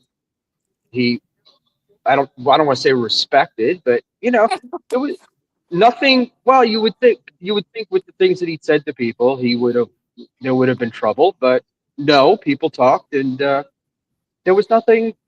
The whole KB thing. I was listening to somebody earlier, and they're talking about the Chad show being a disaster, and it was a scam, and it was this and it was that. But the reality is, I think most of the people that were coming here, that was an add-on, so it worked out fine, and nobody really expected it to come off anyway, or to come off well. So it was going to be a disaster either way. So we enjoyed it. I had a good time. No, it seemed like everyone did. Sorry, I just got to bring this up. Catherine says, dude, I have such a hard time gaining weight. It's so frustrating. Oh, fuck you. You want to give Catherine any tips, Robbie? Or no? No? A proprietary blend. I'm not giving it away for free. Robbie, you do have to come to a Dabbleverse event, Robbie, because apparently the last Dabbleverse event was in August at DabbleCon 2, and between then and now, half of the people, the men, all lost weight, and some of them pretty dramatically. So there's something about it. What I'll say to Catherine on behalf of Robbie is the key is to find yourself with a severe mental illness and get into a deep, dark depression. And then you will find yourself gaining pounds very, very quickly. So that is Robbie's secret. That's what I've learned. Severe mental illness? That's a little hard.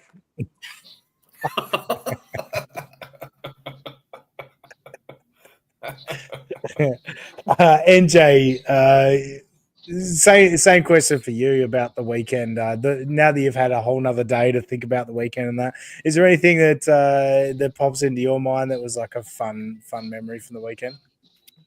Well, I tend to agree with Shmuel that this it was nice because like how one or how you might envision it is like, oh, all this shit talking online and then it pops off IRL. Chad in his recap stream said that, oh, I met NJ Ranger. He's actually a really sweet guy. He's been trolling me the past, like, but he was actually like a really nice and like, and I'm sitting here like, well, yeah, well, we could do any sort of introspection as to why I might be trolling you as a dude that watched you until 5 minutes ago, but it was mostly like that in terms of like there's very little actual live fire stuff. And mostly just people getting along. It was nice to see everybody, and yeah, I agree about the event. That if you were serious with yourself, you know that there wasn't a snowball's chance in hell that shit happening, and it was telegraphed a month easy before, if not 2 months before, whenever it was announced. And then at that second station of Chad showing the lanyards, that's like, oh, it's guys, we got it all covered. We got lanyard. How could this not be a well thought out event? We have lanyards. But yeah, again, it was nice despite that, in spite of that. But it genuinely was nice. It was great to see Shmuel. It was great to see Ray acting like a cartoon character in real life. It was great to see Stevie in that Ichabod Crane getup that he was rocking. No, look, it's really good. I think it does seem like everyone had a good time, and again, like he's talked about, NJ, it's the ball busting, and I've seen it from like obviously like Stuttering John, and then I think Aaron Imholt and Chad Zumach and Rob Saul and some others have the same trait of like not seeing ball busting for just we can have a laugh at that and move on. It's like it's got to be an attack and it's got to be taken personally. But when all these people get together and you're actually talking face to face, you know, you kind of get the context of where someone's coming from. And when someone makes a comment with a big smile on their face, it doesn't sting as hard as how you interpret it in the chat. So, yeah, I think that's something that stood out this weekend. Is I think a lot of people called it fake beef when these guys got together, and I don't think it's necessarily that. I just think it's played up for fucking entertainment purposes. Shmuel, what are your thoughts? I think you're right. I look at this like I look at Stuttering John, and Stuttering John would always say, "Oh, we were just ball busting," but he never was. He was always bullying, or Phil Elmore's word, cry bullying, and really going after people. I think a lot of the stuff that goes on in the Dabbleverse, it gets ratcheted up because it's in chat and because you're not talking to people on a daily basis. But for the most part, I think it's just ball busting, and then most of the people that I thought have like they're normal, they have self-confidence, and they're comfortable with who they are. They're not looking for a fight, and so we come together and we can laugh about that. And you know, sometimes you think like, even you know, you've said something that you wish you hadn't said, and it was maybe a vicious comment, and now you have the opportunity to resolve that. And I know that sounds a little, you know, I'm an elderly. So maybe that's a boomer attitude, but no, but that's right. Like we all say shit. Like if I went back through all of our shows and went through all my critiques of Aaron or Gino and Kiki, like I'm sure I could find a fucking line here and there where I'm like, that was probably a bit much. You know what I mean? Like we all do it. You saying something a little over the top in the moment, I don't think that would be anything like you.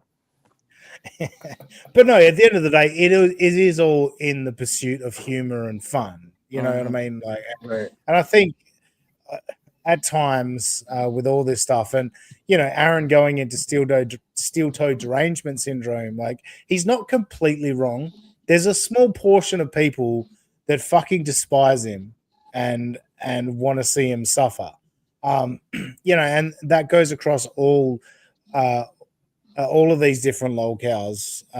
That's why people were emailing and calling Tennessee Avenue Beer Hall and all that stuff. Like, it does get a little bit over the top sometimes, but the overall thing was from Atlantic City, and NJ, I'll throw to you.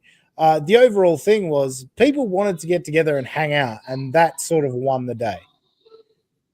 Oh, exactly right. And I think that it being here, maybe this is like a correlation or causation thing. But to your point earlier about ball busting, keeping it light, whatever, I think, especially when it comes to Aaron, I can't speak so much for some of the other. Southern John, though, should understand this, being from the tri-state area. And again, you're from a place where in your culture, ball busting is very commonplace, as it is in the New York, New Jersey metro area. Aaron, not so much.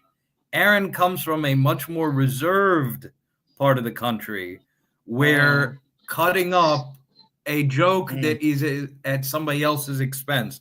If Shmuel and I, as we were at Ray's party, if we're cutting up a little bit on each other, and it's obvious, like, no matter how hard it might sound, it's obvious that this is done literally in jest. We both know what's up. So we are on the same page, and I feel like that principle held true here, that it was mostly keeping it light, and that ball busting is a part of daily life rather than to hear somebody make a light joke about you and then be scandalized by it. Well, I never. It could never be us. Robbie, your friend. Yeah, thank you, NJ. Sorry, I just saw this comment. Robbie, your friend, Serenity now. Mm-hmm. One of you needs to mute and stop breathing like a 500-pound man. That isn't me.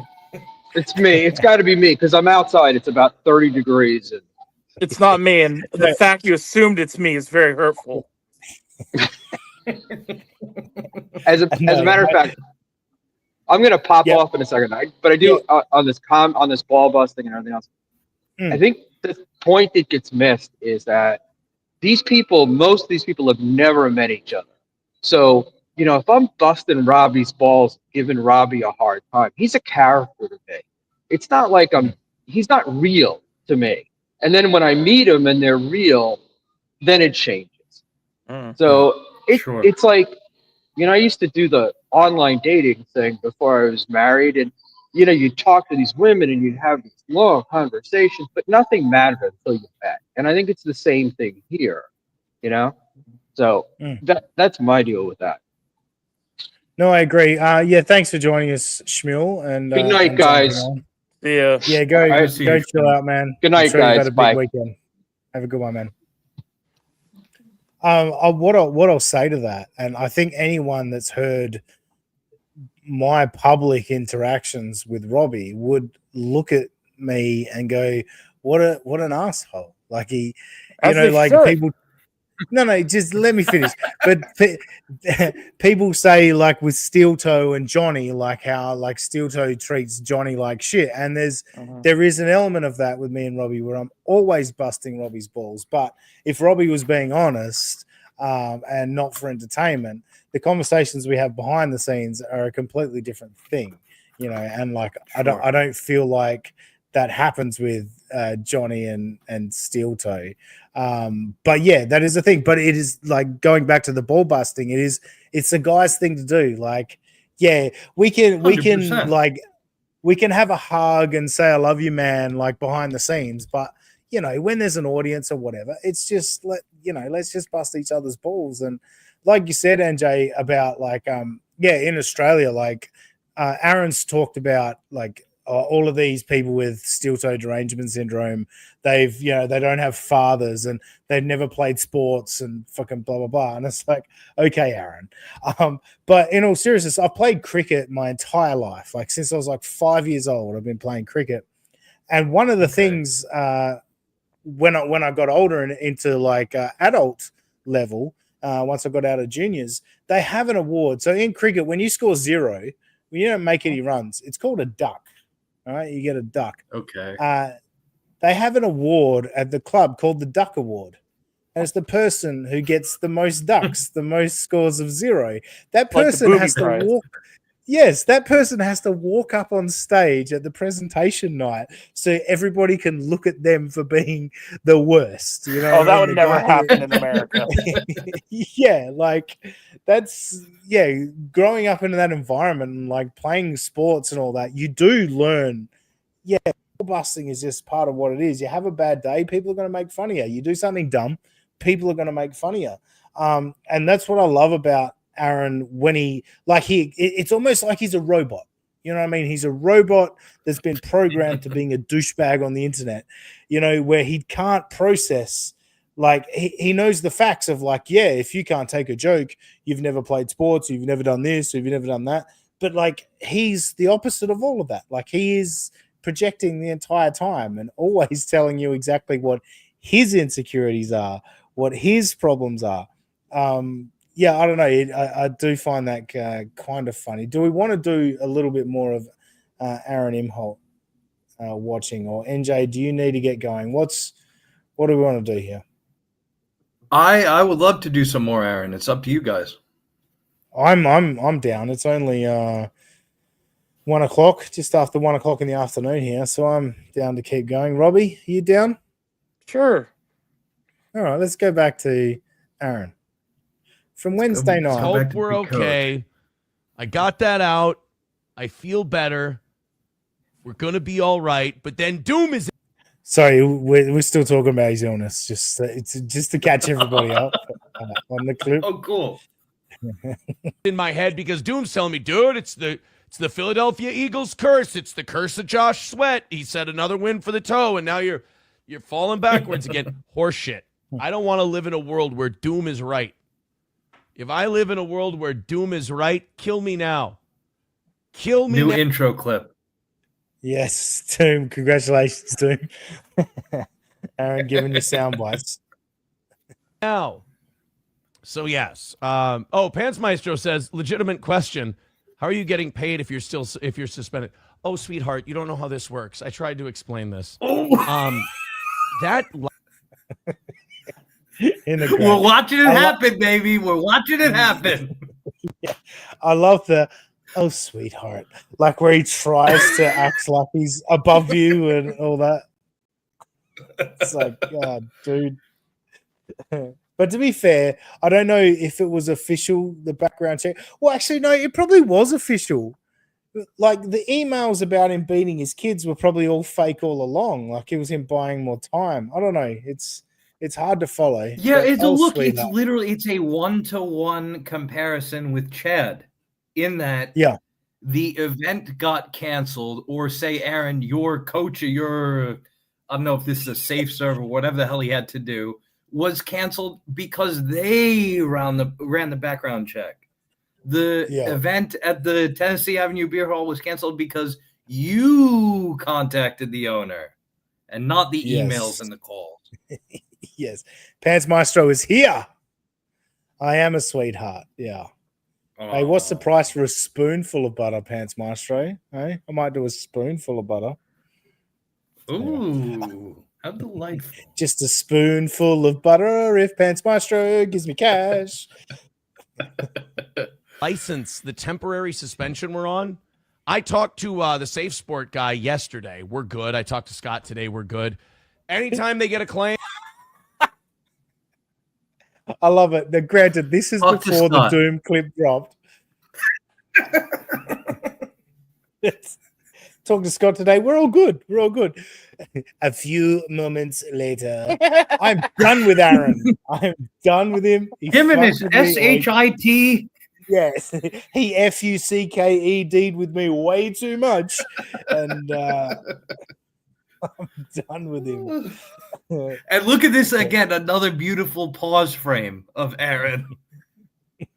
Yes, I mean, drop the needle with Aaron, and that's another similarity to Stuttering John on the drop the needle. You get, he's way too performative. Oops. You want it though, kind of ruins it. No, I just want your money. I don't want to eat the butter. I just want your money. Let's be clear.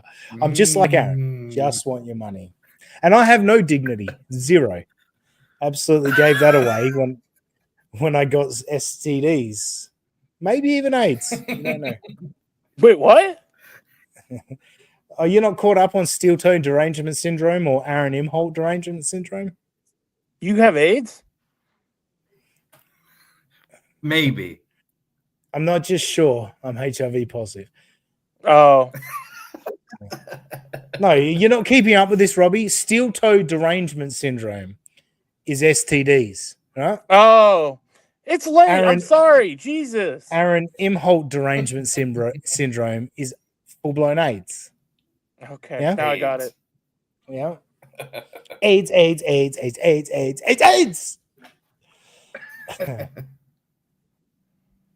They have to investigate it. While they investigate it, they got to temporarily shut you down. But it's just for official events, which I go to like once a year. So, what about the 22nd of February, Aaron, where you were going to have an official fight, your third fight, where we all know Aaron's record in amateur boxing is 2, which he wrote on the board. Have you heard this, Robbie? You guys figure out what kind of 2 it is. Yeah, everyone else at the gym had their record up like 3-5, 2-8, 7-3. Aaron just said 2.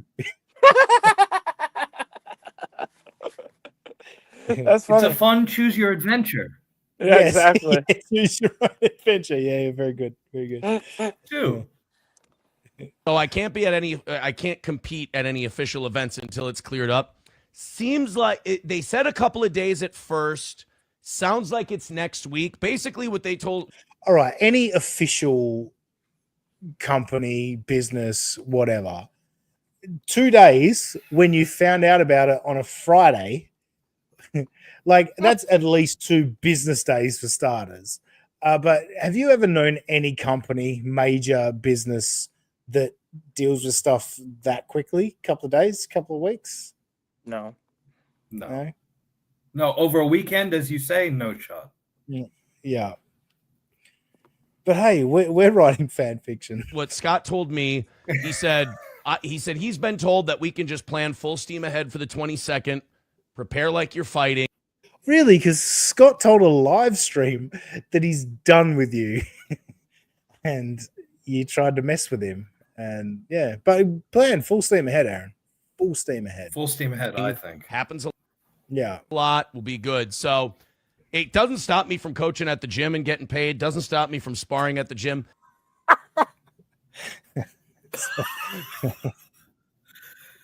God forbid a court injunction bar you from sparring at the fucking gym, Aaron. Like, thanks for clearing that up for us peons that don't know nothing about nothing, too. It's amazing. Like I talked about playing cricket like since I was like 5 years old. If I wanted to tomorrow, well, not tomorrow, it's Monday. If I wanted to on Thursday, I could go down to my local cricket club, have a run at training and say, hey, you guys want me on Saturday? And they would have me play the game on Saturday. I don't need any background check. I don't need to go online and tell everyone how great a cricketer I am. I could just go play a game of cricket. Aaron has talked himself into not being allowed to do the fun hobby that he does. Like, isn't that amazing? Yeah, the thing that he could brag about with no scrutiny or whatever, not no scrutiny because we know his record, but like certainly not the amount of invasive involvement that is now. Until 5 minutes ago, he was just, okay, he's a shitty boxer, but that's his hobby, was the consensus. Yeah. Now it has been legally proven that he is not only incapable but barred from doing such until further notice. The optics is so important to him. Like, dude, you could have just been a guy under the radar, not an official licensed coach holder. You could have just been a guy coaching, getting you $25, whatever it is, $50. You could have just been that guy being rewarded by the fact that you're teaching people, some things they didn't know. Maybe, I don't know. I doubt it. But no, he has this need that the internet needs to see him as a coach, and that was more important to him, and that just created a shitstorm for him. Pants Maestro, thank you so much. This is like 1,000 Australian dollars. No, it's pretty close. It's pretty close. I got to admit. But thank you so much. Didn't even ask me to eat butter, but did make the super chat yellow just to remind me I could make you eat butter at any time, champ. So, yeah. I see the mental games you're playing, Pants Maestro. I understand. You're not dealing with Aaron Imholt anymore. You're dealing with the Aussie guy. Huh. Basically doesn't stop me from doing anything. That's why, people with steel-toed derangement. You like that? You unpause the clip. And what is the first sentence out of this motherfucker's mouth? And also, this is a man that is stopped from doing a bunch of things. Like a man that talks for a living. There's words that he's not allowed to say legally. Legally, he's not allowed to say words. He's not allowed to refer to people. Like, it's just amazing. Bro, there are places that he is barred from going, namely outside of his state. Well, he's allowed to get permission, and he just calls his parole officer, and they go, "Yeah, well, you're just gonna go to Las Vegas and beat up 5 people." Like, unreal. Love him, Aaron. Love you, man. You are the best. But he's about to go in. Actually, I'll scoot you back a fraction because we're getting into steel. Oh no, I scooted it back too far. Hang on, I don't usually have like a full 2.5 hour clip. So it's messing with my scrolling, but let's see where we pick up. They got to temporarily shut you down, but it's just for official events, which I go to like once a year. So I can't compete at any official events until it's cleared up. Seems like they said a couple of days at first. Sounds like it's next week. Basically what Scott told me, he said he's been told that we can just plan full steam ahead for the 22nd, prepare like you're fighting. Happens a lot. We'll be good. So it doesn't stop me from coaching at the gym. Just going back to that, the arms like directing a plane in does give the sense that he's very much comfortable about this situation. No dramas. This is fine. It's fine. Been getting paid. Doesn't stop me from sparring at the gym. Basically doesn't stop me from doing anything. That's why, people with steel-toed derangement syndrome were like, yeah. And I'm just kind of sitting here going, guys, this is basically a technicality. It doesn't really change anything. Just gathered a few letters. We'll be good to go. We're just kind of moving at their speed. So if you were getting all triggered and bent out of shape because I wasn't getting worked up, it's because, much like everything, shouldn't you be used to losing to me by now? Jesus. Aaron, again, this is what's so beautiful about you, Aaron, is you not getting worked up, you trying to explain it away is the best part about you. Like, if you actually got worked up and said, you know what, I fucked up. This is fucked.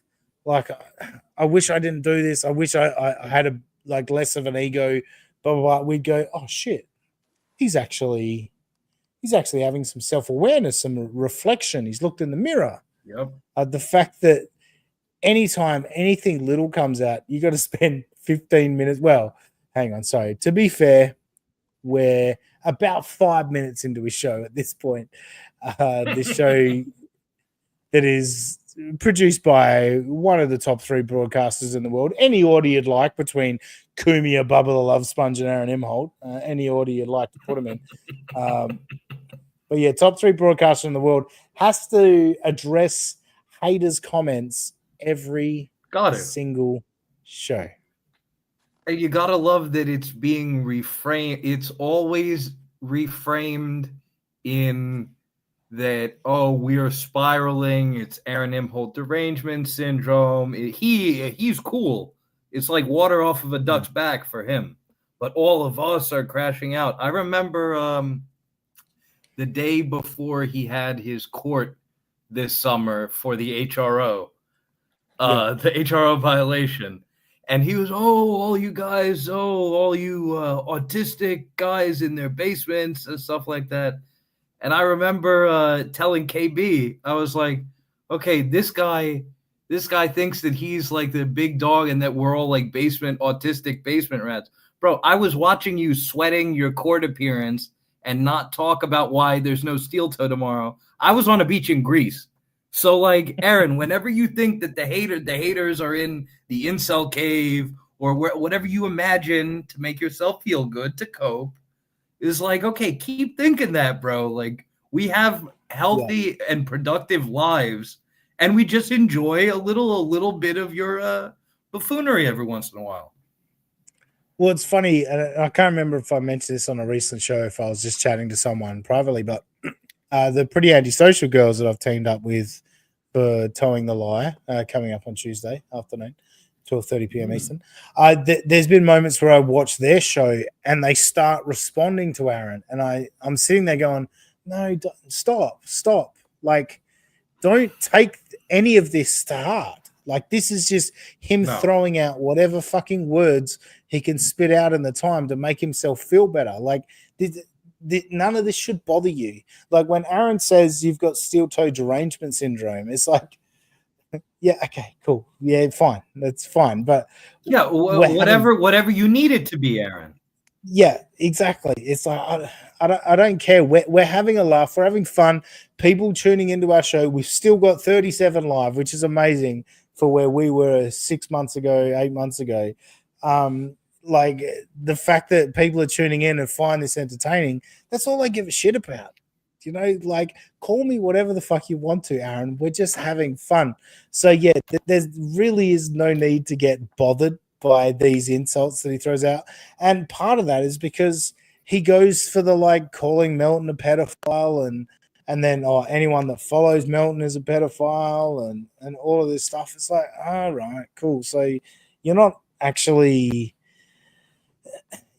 being realistic about this. You just, I'll just say the worst things about these people that I can, and that'll make me feel better. Yeah, what do you say about Pretty Antisocial? That they're the pretty menopausal podcast? Is like, bro, you know when menopause happens, you fucking idiot. Yeah.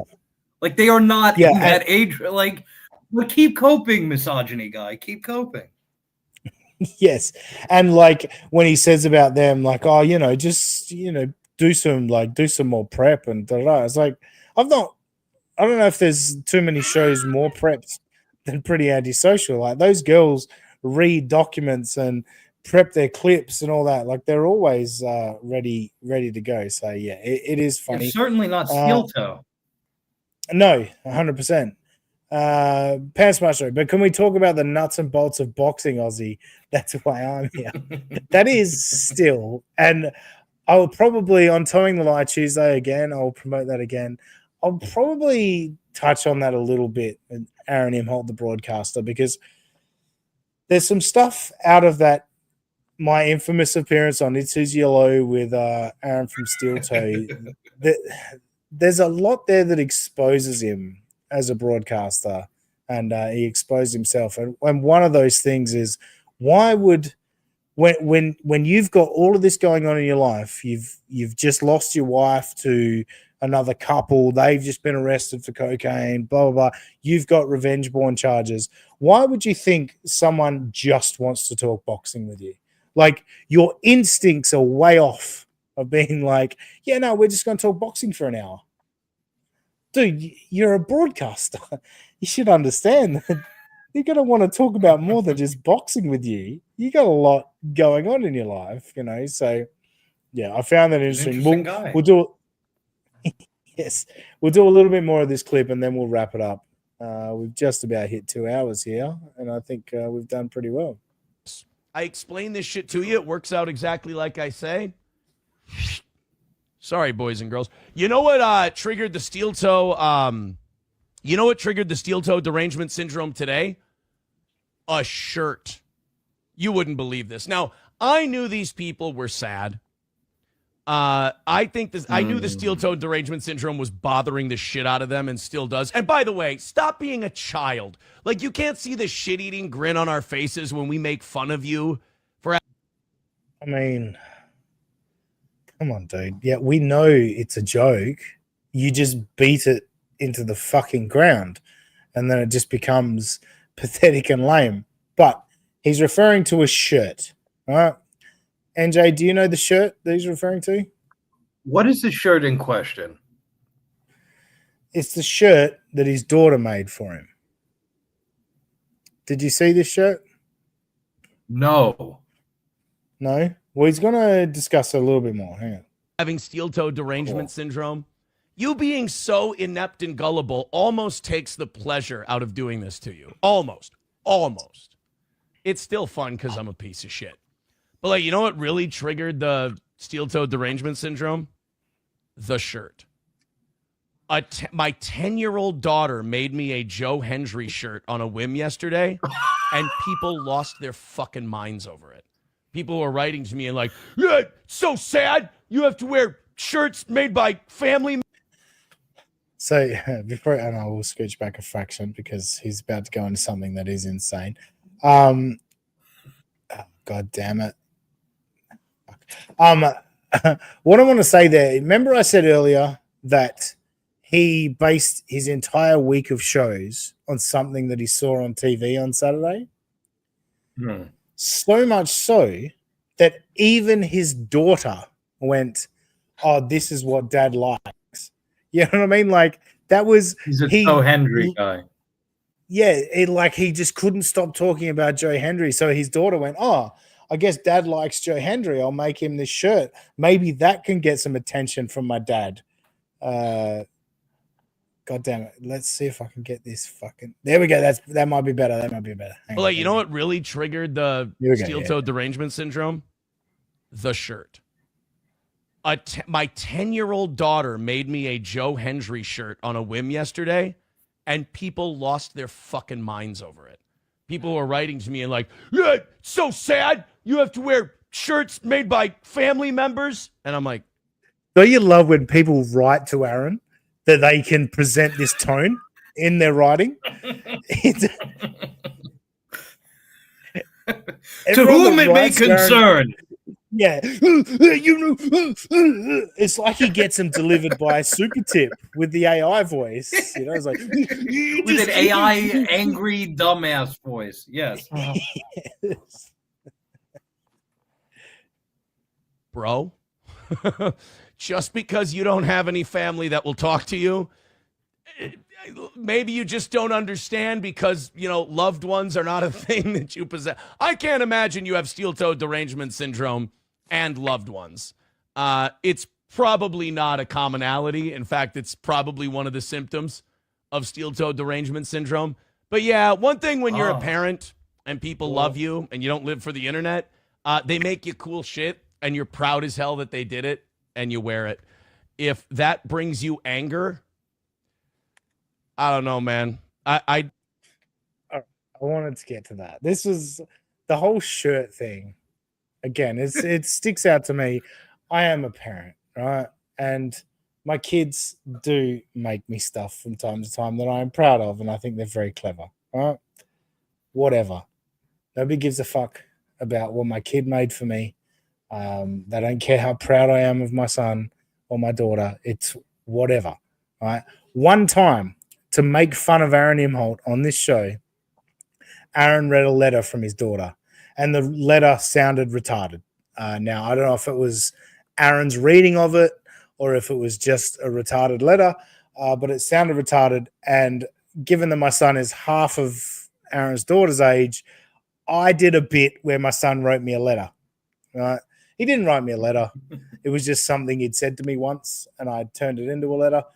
And as soon as I did that bit, someone in the chat said, "Your son's retarded." I know that. I know that's going to happen. And I was just doing a bit. I don't care that they called my son retarded. But the point of me telling that story is Aaron knew when he presented that shirt on his show, he knew people were going to make fun of his daughter. And that was his thing of being the victim and saying, look, these people are so evil. They're going to make fun of my daughter. Yeah, you set her up for that. You said this is you trying to be a victim and being a piece of shit to your daughter. She doesn't need that on a live stream for, as Aaron likes to say, thousands of people to see, especially when these people want to mock you. Like, that is like genuinely a shitty moment as a father to do that. Like, it's a real dick move, especially when all of her friends can Google Aaron Imholt and find this bullshit. Like, yeah, I just found that really, really shitty. Is purposefully throwing your daughter to the wolves and then afterwards doing, again, the scandalized, oh, well, I never, ready the fainting couch. It's like, bro, what do you who claim to understand the internet so much and how we all act and operate? It's like, what did you think? What do you think changed about the rules from last night to this morning? And also, he's more than happy to say that Melton has a slow wife and all this shit, take part in those, digs. But, you got to stay away from his kids. All right. Tiny little bit more, and then we're going to wrap up. I'd hate to be someone with that little to live for. I believe in Toe Hendry. Yeah. Taste Fairy Ialto says, how? All right. That'll do. He literally... He watched the Royal Rumble, saw Joe Hendry. Joe Hendry got a pop. Now, I didn't watch the Royal Rumble. I used to be a big wrestling fan, right? Back when I was The Rock and Stone Cold. And I would check in from now and then over the years just to see if there's anything interesting. And a few years back, I tried to get back into it, and I got into wrestling podcasting and that. But I realized quickly, I don't want to watch this shit. I'm over it. You know what I mean? Like, that was many years ago. So I've seen the clip of Joe Hendry entering the Royal Rumble, and he got a good pop from the crowd. Like, the crowd knew who he was, and it was kind of a bit of a talking point. And Aaron latched onto that, and he went, Joe, just changed the J for a T, and we're in business. We got Toe Hendry. But then didn't even put any work into, like, with AI and shit these days, or like just editing. You could edit that song to make it Toe Hendry, and like edit it in different ways to make it actually work for your show. But no, he just plays Joe Hendry's theme song and then says toe over the top of it. Like, it's like, is there a bigger example of low effort? But like, I do a lot of low effort shit. Like, I just ripped off Aaron's fucking intro today, but I was like, this speaks to the Philadelphia Eagles today. I'll just smack a Philadelphia Eagles logo on it and play it, because it speaks to what they did today. That's really low effort, but there was a point to it. You know what I mean? Like, there was some effort, though. Yes, rather than exactly. This is something that I heard the other night, and hey, my name is kind of like Joe. Well, boys, yes, it's like an IKEA joke where it's like, bro, I ordered you to deliver a couch to my house. I didn't say, hey, send me the parts for a couch for me to make. That's should be lower price. Yeah, it's a great point. That is a great point. All right, I think we've done a great Super Bowl spectacular here. NJ, I appreciate you jumping on this morning and tonight. You gave us some great stuff from Atlantic City this morning, and you've given us some great points on Steel Toe tonight. So thank you very much. And one day, I think you need to show your face on stream. You're actually really good on this, and I'd love to have you back on the show, but I'd also like to see your face. No, I next time when I am not out in the field, when I'm back in my studio, I would love to join you guys on camera, and I appreciate you guys for having me. No, you've been great, honestly. I've really enjoyed chatting to you. I think you've had some good insight on everything. So we will definitely have you on the show again in the future. Oh, fucking Christian Blatt is rocking up just as we want to wrap up. Hello, Christian. Hey, how's it going? I know, Good. I know. I told you that I had to put my kids to bed. Had a lot to do, and you know how it goes, Aussie guy. But I do. I did say we'd be live for 2 hours, though, and we're 2 hours and 9 minutes in. and I so- kept you to the minute, right? Yeah. Well, we're saying goodbye to NJ Ranger because I think, by my calculations, it's about to go to 12:40 a.m. in Atlantic City, and I think this man needs to get some sleep. Do you want to plug anything, Ranger? Your watch is correct. No, if you guys want to check out my channel, my name is NJ Ranger 201, all one word. And once again, I appreciate you guys for having me on.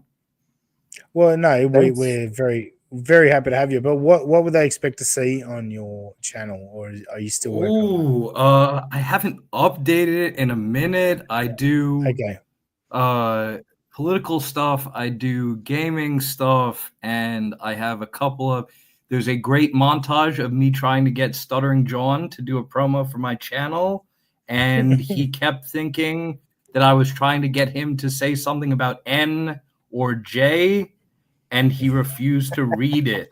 So you will see a nice little montage of oh, this has got to be something fucked up. I can't read this.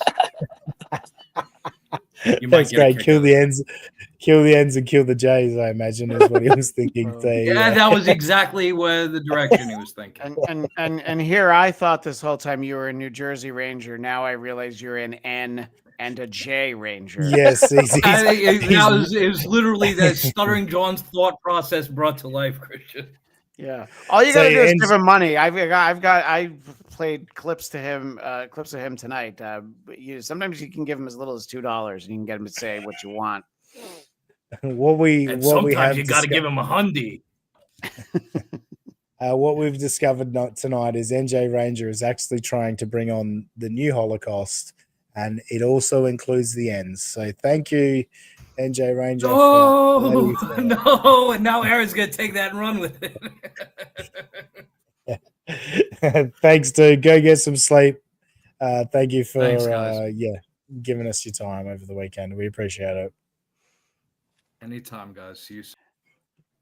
And for what it's worth, Aussie guy, I've only had the link for an hour and 15 minutes. So I know. That is true. I did forget to send it to you. You were right when you jumped in chat. I didn't have a good sense for what time the show started, so I have to apologize that I'm talking to you. So I feel like Robbie's ready to go to bed too. You're gonna go that angle, are you? Not I really. told you we're going live when the game ends, and we'll be live for about 2 hours. Anyway. So you should have gone live after the first quarter if you. That's true. Yeah, you're right. You're right. The show should have ended hours ago if we went. It's funny because earlier tonight we did the Who Are These Broadcasters halftime show. The second year we've done it. So, you can find it on the Who Are These Podcasts YouTube channel. Still there, so there were some pre-recorded segments. We had one with Carl and Shuli were on, and we watched a Stuttering John cameo that I bought that I set to private, so no one had ever seen it before. I was investing in my show, guys. That's what we do here. Unfortunately, I invested $50 in a Stuttering John cameo that was only a minute and 14 seconds. But anyway, and what I was noticing was that when the halftime was over and the game started, we still had a lot of stuff to play. The numbers were going up. People were over the Super Bowl by halftime. So, I picked a good one to do a long show in the middle of halftime. I was tempted to go live in the fourth quarter and just go fuck it, like this game's over. But it was a disappointment to say the least. Do you have any major takeaways? Any bombshells you want to drop on us, Christian? I don't have any bombshells. I don't know if I assume internationally you don't get the same commercials we do, but there was a trend where we had one where Eugene Levy's eyebrows like went off his head and ran away, and then the Pringles potato chips, there's like a mustache on the character, and then that went off So I was just waiting for a commercial where maybe some pubes jumped out of a bikini or something, but we didn't get it. We didn't. Maybe you get a good commercial like that there in Australia. Aussie guy, I don't know. No, well, I was watching on ESPN and they just like repeat the same ads on a loop. Oh yeah. And you see the same ads like 58 times throughout the day. At least you didn't but see. we also, oh, sorry. Go ahead. No, I was going to say I also didn't have to sit through Tom Brady. ESPN Australia gives you Dan Orlovsky on what do you call it? Color commentary. And I like Dan Orlovsky. I do too, especially after his MVP vote. Yeah, but I also found him like just scrounged. Like he said it's Patrick Mahomes' worst game of his career and all that. He said all of that stuff, but then he also tried to be like, "Oh, Patrick was trying really hard on that play," and it's like, "Oh, Dan, let it go, dude. Like it's fine." But no, I do. I like Dan Orlovsky. I didn't want to listen to Tom Brady fillet himself for a few hours. So he reverted. I thought he'd been getting better and talking a bit about himself less. Yeah. But this felt like this was like day one again. Like every time there was dead air, Burkhart would reference something in Brady's career, and then Brady would be like, "Ha, yeah, that's true." And it would just be, it was just like, let's tell stories of Brady's career that everyone knows for a good 3 hours. It was, Well, I didn't think he did a good job. There's stories that Brady never gets tired of hearing, and I have to have a sense of pride for Kevin Burkhart because I like Burkhart. He started his career as the on-field reporter for the Mets local regional broadcast. So I always liked him, and it's like, oh my gosh, it's like one of our kids all grown up. You know? It's no, he had a crazy rise to stardom too, because like it was. I remember because with MLB.TV you can watch the local feeds, and even when the Mets suck, I love listening to Cohen and the Mets guys. And so I remember Ron Darling and Keith Hernandez. Yeah, and so I remember him, and then next thing you know, he's like calling games with Greg Olson. I'm like, holy crap! Yeah. Yeah, it's like it's like my meteoric rise to fame. You know, I was on with both Carl Hamburger and Shuli Agard today. That's right. You guys who knew really? when. Oh, that's right. It was a pre-recorded bit. It was, but they still were on. No one had seen it before. It was new to everybody. Did Shuli like stomp any bits into the ground or? No. My co-host Eric Zane and I, we're the ones who stomp bits into the ground. We had like a 12-minute segment on some of the worst injuries in NFL history. There were like two of them were from Super Bowls. It was great. It was fun, but it probably wasn't for everybody. Yeah. Love a good injury. Well, I do like Shirley loves to say about Super Tip. He's like, "Oh, who wants to bring their show to a screeching halt with Super Tip?" I was like, how's that different to one of your people super chatting and saying, play a Morseverse song or gifting 5 memberships so you play a bunch of sound bites over and over, you know? You'd almost think that Shuli had never been on Hughesy's channel if he was worried about drops and things. And I started my day nice and early. 7 a.m. Pacific time. The first thing I did was I was on Hughesy's channel talking about David Lynch. So it's been a full day. I was up at 5, so there's that. With Aussie guy. Were you talking to a still drunk Irishman who apparently who has gout? I've had gout a couple of times recently. It is brutal. That is fucking all right. savage. So Aussie guy has had gout. Husey has gout now. Ray DeVito invented gout. So you see, this is what everybody's. Who do you think is the funniest of all those three? I don't want to offend you, but if you want me to give you an honest answer, Aussie guy makes me laugh the hardest. I loved your honest answer, especially when you're trying to. When you had me and Echo Pineapple on and you were trying to get us to play a game that none of us understood. Yeah, well, that was on you guys. That was all on you. Because as soon as I had Carl on, Carl got the bit straight away. Carl got the bit immediately when he was on my show. So yeah. All right. Yeah. So, well, you know what though? He is club-footed. So obviously, Robbie's like, Robbie.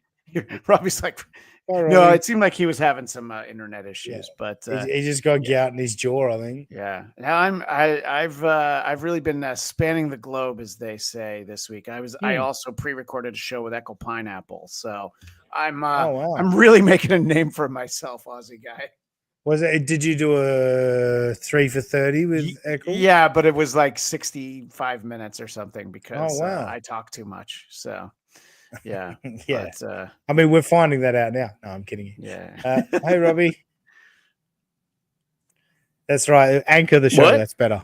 It's better if you're down there. You can anchor the show. So it's all good. My Wi-Fi's going haywire. I can't hear a word anyone's saying. So no, it is time for us to go. We're talking about a lot of N's and J's. So yeah, you know what else? No, like it went a good 2.5 minutes without me hearing a word you guys saying. Then I hear Robbie's the anchor, so I'm glad he's down there. Then it cut out again. Yeah, Robbie's computer only lets him hear things about Robbie, which is smart, actually. Well, it's all the child porn that's on there, so that's the issue. Oh, Jesus Christ, dude! Thanks for joining us, Christian. Oh my God, I'm so glad that I was here. And now it cuts out again. What the I'm fuck? sorry. I'm sorry. Shut up, faggot. I'm sorry I ended up being so late. But no, it's fine. But my kids wanted to, they just couldn't get enough of me. They didn't want me to hole away in here. But I feel like I haven't been on long enough to promote anything. So I'll just say promote away. Who are these broadcasters on a Tuesday? The Blatcast on, I don't know when that comes out. Whenever. Every week we have one come out. And if anybody who wants to check out the halftime show we did, it's sitting there right now. It's got more views than the Creep Off, but you didn't hear it from me. You didn't hear it from me. Shots fired. Clip it. Christian Blatt is throwing shade at Vinny Paulino. And you know what, Vinny? If Vinny were to hear that, he probably would actually. He'd send me a text. What the fuck, dude? I'm like, just having fun, Vinny. It's all right. Don't worry, Vinny. Tune into the Creep Off tomorrow and vote Vinny. All right. So now I've made everything fine. Vinny's not going to hear any of this. It's fine. And Vinny Paulino, actually, his appearance on this show is one of the episodes that got made fun of. When Carl had me on the show, finally had me on all these podcasts, someone took to Reddit and was like, oh, look at this. He's had Vinny Paulino on 75 views. What a loser. Can't believe Carl's given this guy a platform. I was like, all right. Geez, that seems unnecessarily harsh, but it's fine. But yeah, I think Vinny Paulino is still under 100. He is. I was scrolling through this morning, and he was like one of the lowest viewed videos. Well, I'm a big fan of Vinny Paulino. So I love Vinny. Vinny's the greatest. He's awesome. He's a good dude. Yeah, he can hang with anybody. He can hang with the potato. He can hang with Carl. So obviously he's very versatile. Vinny and Robbie actually get along well, like because they are. If Vinny was on the show right now, was on the other side of the screen, it could be a before and after photo with Robbie for a weight loss thing. It cuts out again. My God. What'd you say? You'd be a before and after photo with Vinny. If Vinny was alongside you, you'd be a before and after. Oh, very funny. Yeah. I should have just assumed. I didn't really need the audio to get to the end of that joke. All right, Robbie, hit us with your plugs. You can find us at the official USA Pod, and then you can find me at Mariner Robbie on X as well. Very good. Thank you, everyone, for joining us at post Super Bowl. I think my daughter's going to be dropped off very soon, so I need to get out of here. But thank you very much. On X or Twitter, I'm at that Sussy guy. Just imagine that Aussie guy and put an S where the A should be. We'll catch you next time on United States of Australia.